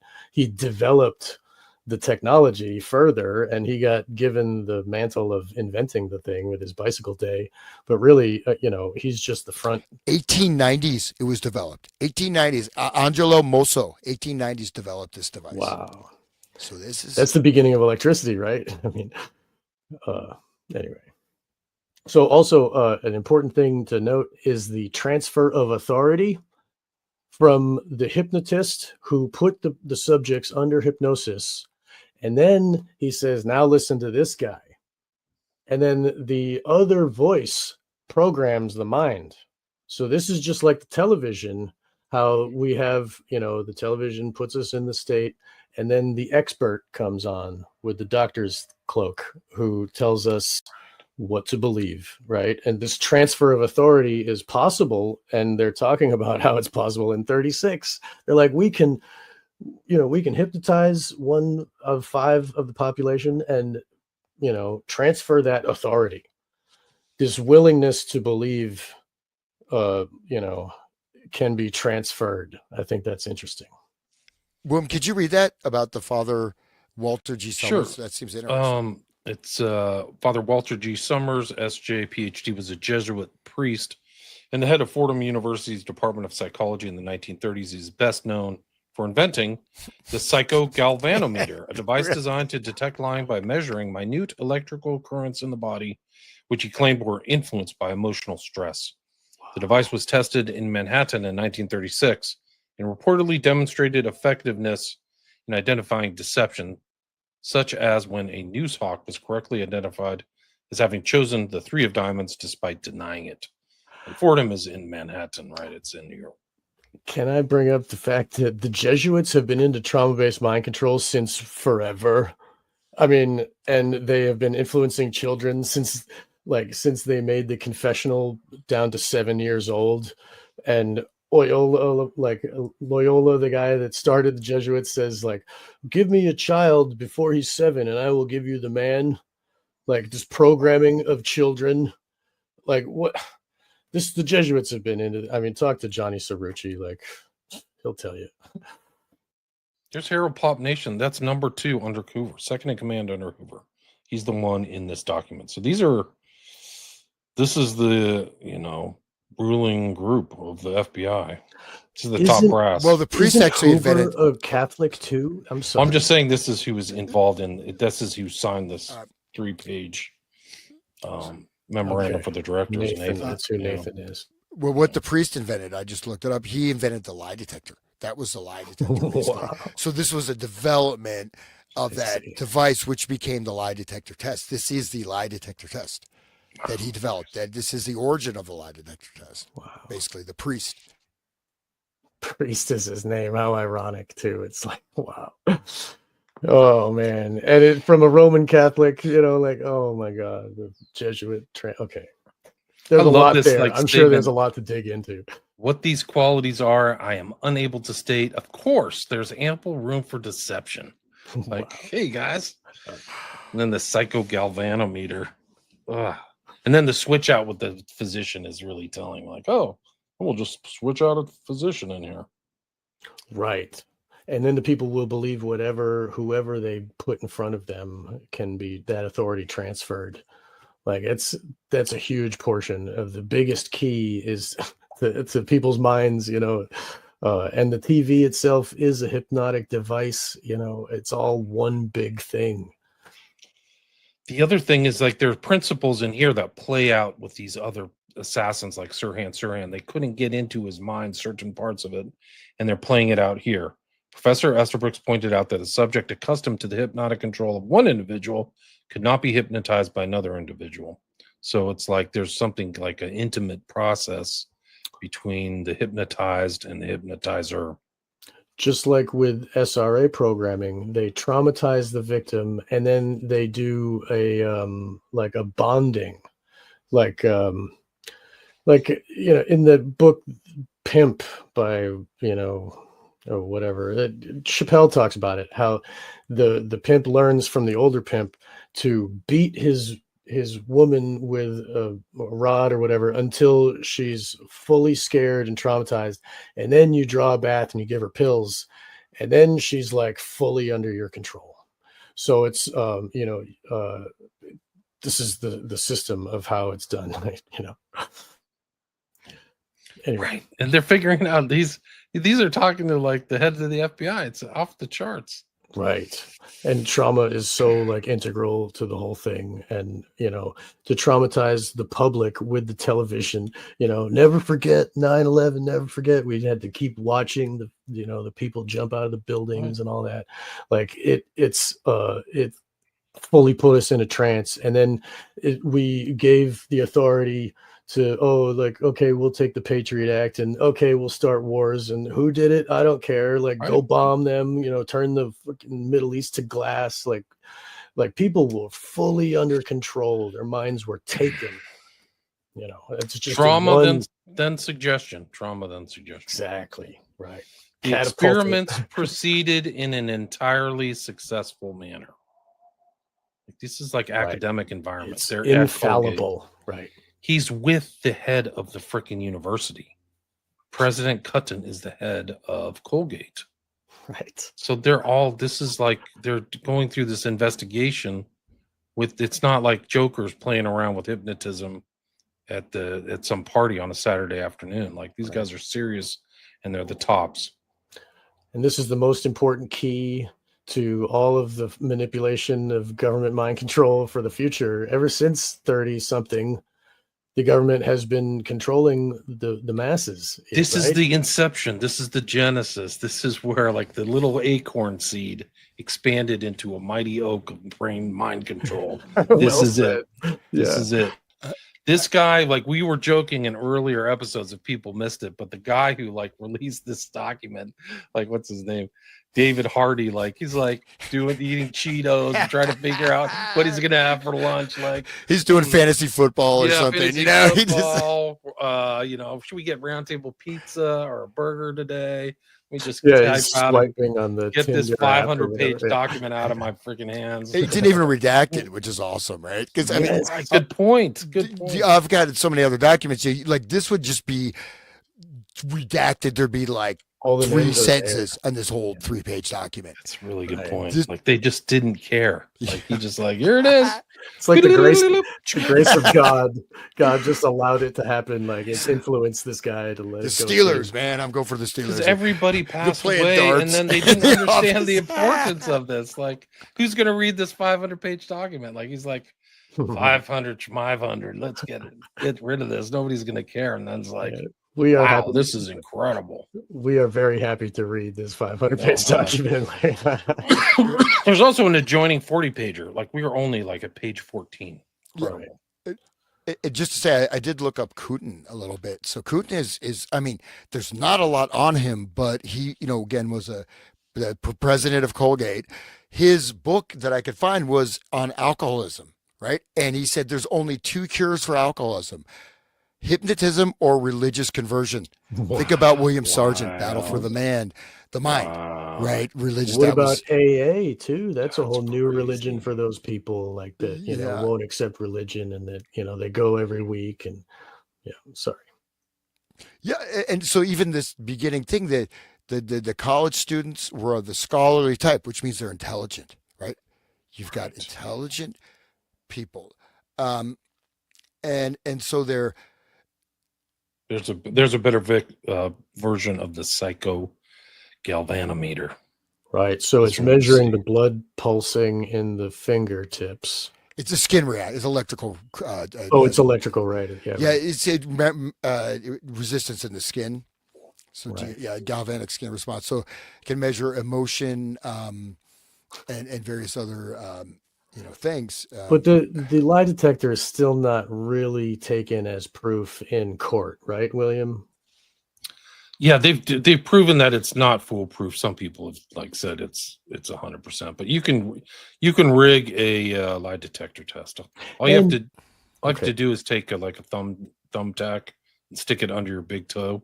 And just juice that bad boy, the whole thing, and it'll just throw the whole thing off. Oh, because your responses. Yeah. So if you ever get arrested, but like people will be like, "What's going on? His things are off the charts." It's like I'm causing myself pain. It's actually it's like the Ipcris file, where the guy's like, being put under the induction, and then he's Harry Palmer's has that rod in his hand where he's drawing blood. So you can manipulate those things. Yeah. Isn't Hans? Don't like practitioners of Buddhism can't like high level practitioners can control their physiological functions and their heartbeat and that type of thing. Hindus can do it too. I mean, yogis. That's what I meant, right? Yeah. Hindus. No, absolutely. I mean, there's even there's a practice called POA, right? And POA, you actually eject your consciousness out of the crown of the head, and you can project your consciousness into someone else's body. I mean, this is sounds weird. I mean, but it relates to the bone, skull bones. I mean, this actually can be done to a certain extent. So, but yeah, slowing down heart rate. People have been buried alive for like year, 2 years, dug up, and they're still alive because they can completely go into suspended animation. Yeah, there's. I mean, I was up in Gangotri, is the source of the Ganges River in the Himalayas, right? And this is God knows how cold, right? 50 degrees below 0, 100. Guys walking around buck naked or just wearing a little loincloth. Completely fine because of the inner heat practice, right? It's called Tuma. So inner heat, yoga of inner fire. A lot of these things, though, have been presented to people in the West, and people start engaging in these things. They don't know what they're doing, the type of guidance. They get under hypnotic command suggestions, just a little bit. So, yes, these things are certainly possible.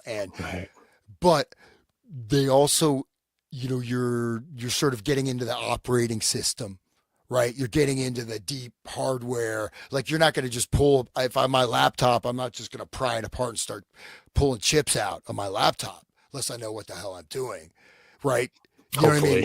So it's not, you know what I mean? I'm saying, like, you could think of the regular rational mind or conscious mind as sort of it's running on the computer. But yes, but no, absolutely, yeah, these things can be controlled, etc.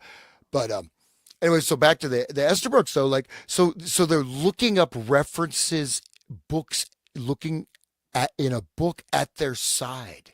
So I just feel like this language, it's it's like shadow language to a certain degree. But so this is not like how many things, right? There's like all these assassins reading in the book, reading the phrase in the book, getting the trigger, go buy the book, go to the store, buy the book, read this book, open this book, or, play solitaire, right? Same thing, right? I think it's right.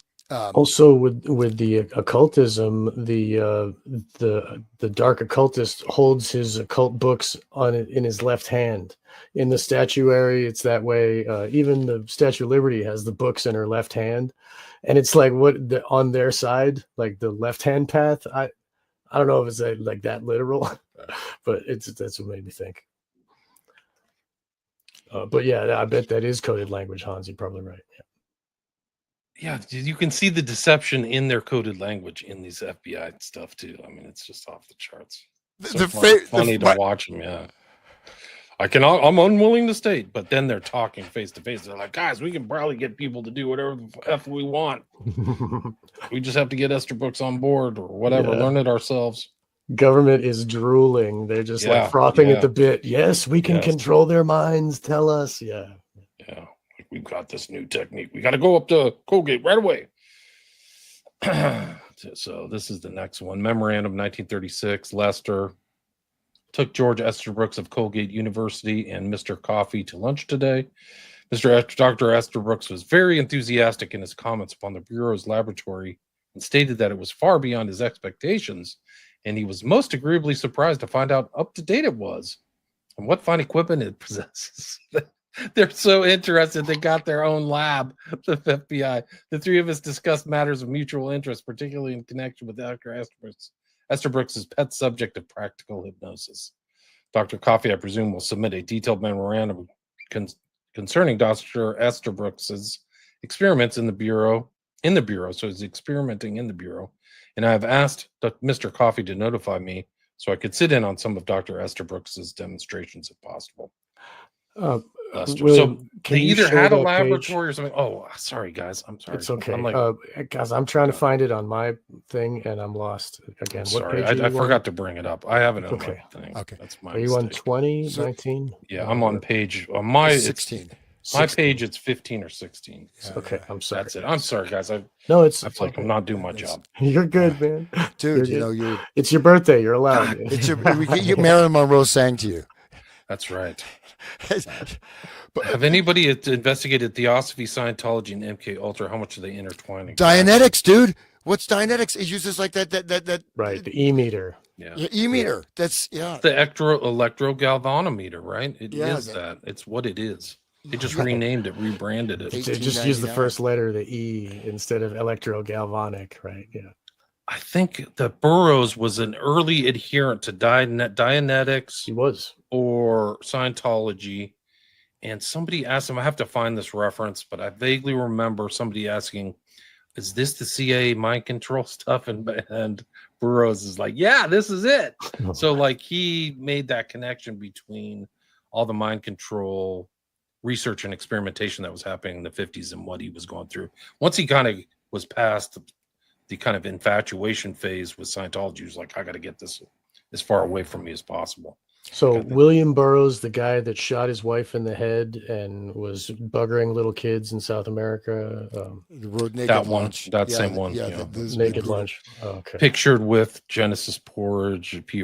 Peter man. Christopherson, and these other. Yeah. So like a proud Debauched pedophile characters. who actually killed his wife and was let out of prison. Like this. Okay.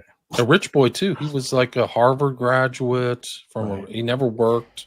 It's Burroughs like adding early. machine. Part of the beat generation, yeah. like that whole before the 60s, they had the beats, and that was prepping the cultural mind for this new 60s thing, right? Sure was. Sure. He was like an elder beat, right? He was sort Right. of he was the beat guru, actually. Yeah, he was you're right. he was older than them. He was very worldly wise, experienced. He had, and he was, the Junkie. Burroughs adding machine. So he's from a multimillionaire family that was if you guys don't mind, I apologize, but I just wanted the middle paragraph in that document I just find very odd, right? Just this paragraph. one? I know, yeah, the one I read, in this page 2, the third paragraph. You want to read that, William? Just Do you want to read it again? Professor Estabrooks? Yeah. Professor Right. Estabrooks was of the opinion that the process could be demonstrated to a select group of Bureau representatives in 6 days.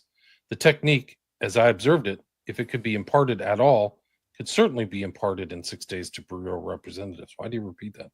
I'm of the opinion, however, that certain indefinable qualities must be possessed by said Bureau representatives. Just what these qualities are, I'm unable to state. Like, no, I just noticed the 6-6, right? Selected group. He's got the 2 6s very clearly expressed. And why is he using that? Why would it be 6 days in particular? Yeah. And why did God only make the world in 6 days? Like the 7th day had to rest or something, right? It's a mystery. But it is Probably related to our already programming, the religious programming we all have. But this seems like a nudge, nudge, wink, wink, right? Certain indefinable qualities must be possessed by said Bureau Words. representatives. Just what these qualities are, I'm unable to state. There's They're just ample room for indefinable. deception. What the fuck? Yeah, of course. There's There's ample. Possessed by whom, right? Yeah. Yeah. Okay. Anyways, I The just thought that was- demons. They could be lying, but Estabrooks has a technology that he can make sure whether they're sleeping or otherwise. So, I mean, it's really crazy. Like this is them learning. That's what I said at the beginning. This is these documents are showing the FBI as they're starting to understand the techniques and what they can do. And understanding the techniques are very important because that's what Estabrooks was doing in McGill, like this kind of more advanced techniques with more drugs, more ECT, and all kinds of weird stuff associated with Dulles. There's no question about it. Do you guys think that all of these PSYOP operations are a way of sifting through the population so that they can get down to that kernel of 1 in 5 that are fully hypnotizable? Because the rest of us fall away. We're not going to believe whatever, January 6th or whatever. But then some people are like hardliner, like Q people, they fall into this, totally believe everything. Do you think that's a way of sifting it out? I think that there's a hypnagogic state, sort of, you could describe as that's sort of as I started in the beginning, it's kind of permeates the culture, right? So you may not be like in a certain way, like by doing this, we're showing we're not maybe super hypnotizable, whatever, it doesn't mean it doesn't impact us, right? I think these, especially when you get these collective, you see these different Yeah, types I of guess you're agencies, and you get this super hypnotized person and someone control them, and you get these other groupings. So I think we may find more regarding this, how this is working, because later on he talks about how long it takes to condition the subjects, to condition people that are resistant to hypnosis. You can do instantaneous hypnosis. You can also condition people over time. Right. Like they did in Abu Ghraib and took pictures of it and laughed and pointed and, like scared people into thinking, electrified them and put hoods on their heads and made them stand in positions and scared them with dogs that as if they were going to have their genitalia eaten away by dogs. That type of trauma induces the hypnotic suggestions, just like Grok had to endure, this clown that we started talking about way back when. Yeah, it's really something else. I think that to answer your question, I think there are sifting process to find all kind. I think the state looks for suggestibility things, criminals, people who are violent, different tests. And it goes back to all the CIA kind of personality tests that Scientology used. Like that's how you start in Scientology. You literally take a personality test, which is super scary. It's like 100 or 200 pages. It's not like a questionnaire that's one page. You go into Scientology, they go, let's find out about your personality. And then then they have all they have all the information about you. Like, wow.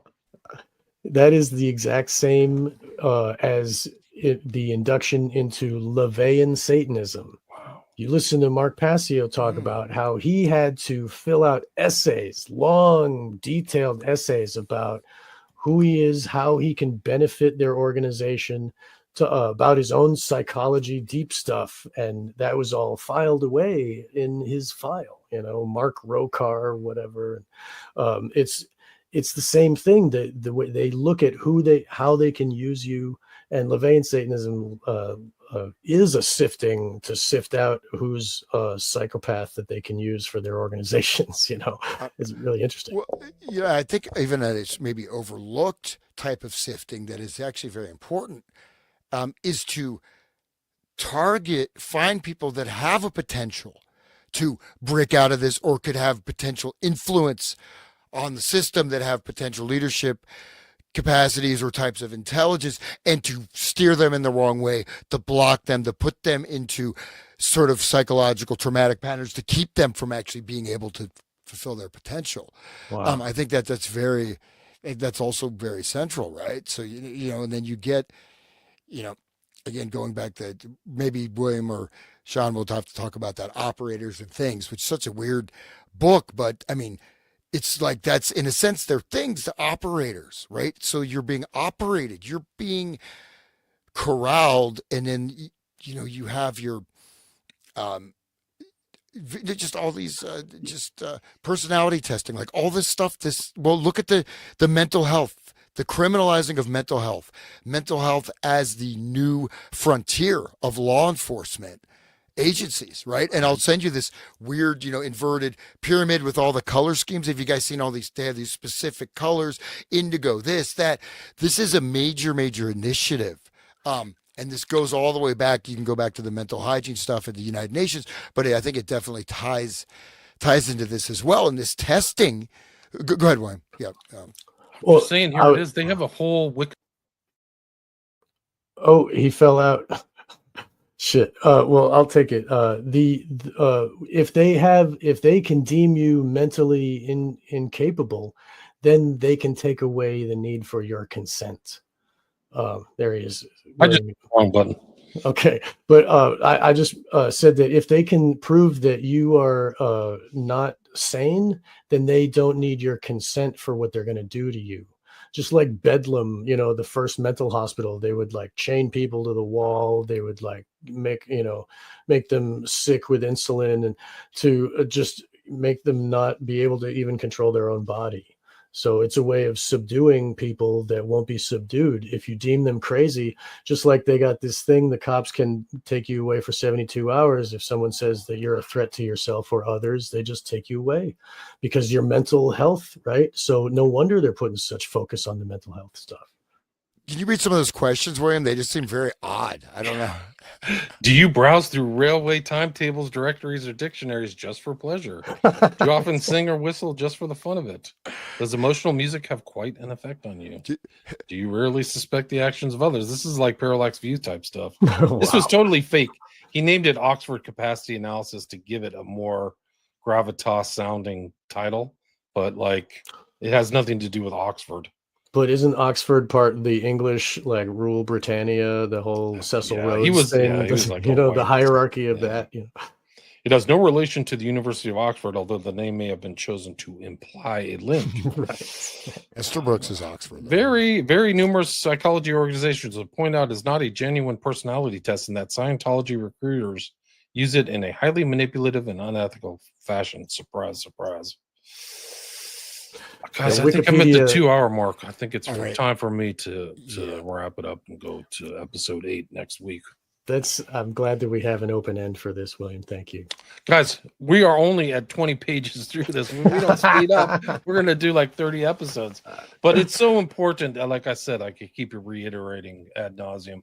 You're showing this kind of unraveling and understanding that's taking place between Extra Brooks and these heads at the FBI. And how clever they are in their statements, too. You can see how they're deceptive and they're writing in their memorandum and their missives like, oh, God, there's a potential for deception here. They're starting to figure it out. Right. And you said it so well earlier, William. It's the kernel of the acorn that turns into the mighty oak of mind control that we have now. It's so integral and important for us to understand. And thank you for bringing it to our attention and, helping share for the ears of all the listeners. It explains some of the mysteries of these guys' behaviors. Like, what are they doing? What's Mangione doing? What's Crooks doing? What's Ruth doing? Like, or even Chapman. What's happening with these guys? They don't make sense. Like, they're not fully rational or whatever. And I think that's the stuff that's Esther Brooks and all that is possible explanation for it. And these obviously these subjects, you return to them, it goes deep, but I mean, you can see already you have like almost a multiple personality thing where the person goes as a secret courier, no memory. Is that just hypnosis, or is that like a splitting of personality, right? I mean, but this is so early, you know what I mean? Like, you think like this is very early. I mean, but then this also ties in with Pavlov's research in, it was, you guys familiar with like the Stalinist science where they try to bring animals back to life, like the dog. They have the dog with 2 heads. They have the dog with a giant heart machine. So all this stuff is going on too, right? It is based also on this very mechanistic approach to the human being. And then again, one last thing, these guys are elites, right? I mean, Oxford, they are communicating in a certain way, even mentioning Yale. I didn't see that he did that at Yale, but that with Skull and Bones or something, there's some shared backgrounds, right? That these people have that not, you know what I mean? So they have an elite sort of subtext for their communications. Agreed. At schools. Right. They're probably in the higher orders of the dark occult orders. They probably are in the same rings within rings, the higher ups, they know each other because they all wear robes together on Saturday. I think that Esther Brooks was a Rhodes Scholar. Like, that puts him in kind of an elite thing. Yeah. Yes, he was. Wow. Okay. He's from Oxford and a Rhodes Scholar. He became a military officer at age 19. Wow. But somehow he joined the army. Generational. Right? He joined the army as a teenager, and then he's 19 as a commanding officer. That's kind of. Right. He looks kind of small, dude. He doesn't look. He's not like some, just big, like Aquino, right? Wasn't Aquino joined the army young, and he was a small guy, and he's used for mind control, like as architect of mind control. Yeah, and he also wrote "Man, the Mechanical Misfit." So there's that theme that you just mentioned, Hans, is that this mechanical view of people. And he also wrote The Future of the Human Mind. I cannot find this freaking book, but it's got to be super important because they always mention his book Hypnosis and stuff like that, but I cannot find The Future of the Human Mind. Wow. Hans, do you remember the children's music that you brought to my show long ago about like I'm a robot? And I know I'm a little puppet. There you go. Oh, And geez, so that's these terrible. were records. Children's Records Guild was one of them. They're connected also with they say communist infiltration, but these were records that you have you have kindergarten, and these were going across the entire nation, and they have like nap time songs, sleepy time songs, and this is Yeah. I'm a little puppet, now lift your arms, and it's trippy, man. You can see this is, and imagine this is a conditioning. So you're conditioning it means that you're going to do this multiple times, not just one day. Right. And so these nap time songs, yeah, and which I said, once you have these commands, and you look 10 years later when these are teenagers, what's coming into popular music, and you can see this. And then another thing is like children's shows, and I got traumatized. Mickey Mouse Club, all that. I mean, there's Barney the Purple Dinosaur, and I had a T-shirt, but it said Stony the Purple Dinosaur. He's smoking. I didn't know it was like that, and people were making fun of me, like, it's Stony, it's not Barney. I'm like, it's Barney. No, but the Purple Dinosaur. But I mean, these, it's kind of hard to subject yourself to it, but watch some kid shows, man, and you'll find some, I don't know, Toss Elmo. It's all woke stuff, and then the cuties and all that, it like indoctrinates them into being sexual, like what you guys are talking about in Germany, with your Ipcris files, how they were, what Kinsey was saying, like pushing the sex stuff younger and younger into the kids' heads. And I mean, a lot of that TV is in line with that. It's really sick. But and the gender stuff. Go ahead. The hypnotist in disguise. Right. That's pretty creepy, isn't it? I mean, you're this is a doctor. The doctor's going to help you. Oh no! Right. Trust the science. Right. You're going to be in a hot tub with J. Edgar Hoover pretty soon, bro. Yeah, really. I'd not remember it. Let's hope they got cocaine or something. There is ample room for deception in cases of hypnotism. That's what they said. I didn't know the Process Church had a peace scope. I've never heard of that. So. And Process Church is more Scientology too, right? It's an offshoot for sure. Yes, right. Then Sipping On says here, listen to SpongeBob from another room, but don't watch it. You'll be surprised and disgusted. I don't know. Sick. Yeah. SpongeBob. Guys, we had 330 live listeners, so thanks everybody for listening. Right. Didn't really advertise the show very much, but you can go check out these other shows. I think they're posted at the Resonant State or Wake the Dead or William Ramsey Investigates. The video is mixed up because I almost StreamYard only allows me to stream to 3 sites. And then some of these I don't want to show because I don't want to put on YouTube because I'll get a strike. I'm on YouTube, man. They're super sensitive, but yeah, I mean, this one's going to YouTube because we were just looking at a FOIA document, which is they're not copyrighted, these federal documents. So you kind of have to be concerned and worried about that. It's definitely a concern, but this is a FOI. So shout out to Greenwald and the Black Vault for actually getting these documents. It's well worth your support to follow him or give him some extra coin if you have some lying around. Not many people do these days, but the Black Vault does the Lord's work. They have other great docs there. They have other stuff, but these are really, this Esterbrook's document is super important. People also donate and purchase, donate for William. It's his birthday today. Go buy a book from WilliamRamseyInvestigates.com. Go send him some PayPal. Tell him thank you for what he does for us. You can go Patreon. I have Patreon. I post a lot of stuff on Patreon, ad free. And then my website's William Ramsey Investigates and 5 books. And I actually have to go to the library today. I mean, not the library, the post office, and ship some books out today. Awesome. Yay. That's great. Yeah. And thank you, Hans, as well. People should visit the Resonant State and listen to your other shows. You're doing great work as well. We love to listen, and thank you as well. Yeah, the Ipcris File, guys. Great movie. Watch it and listen to our episode on that. Really good. All right, guys. Peace. Cheers. Right, thank you. Thank you so much. Thank you. Have a great day. Bye, guys. Thank you. Bye.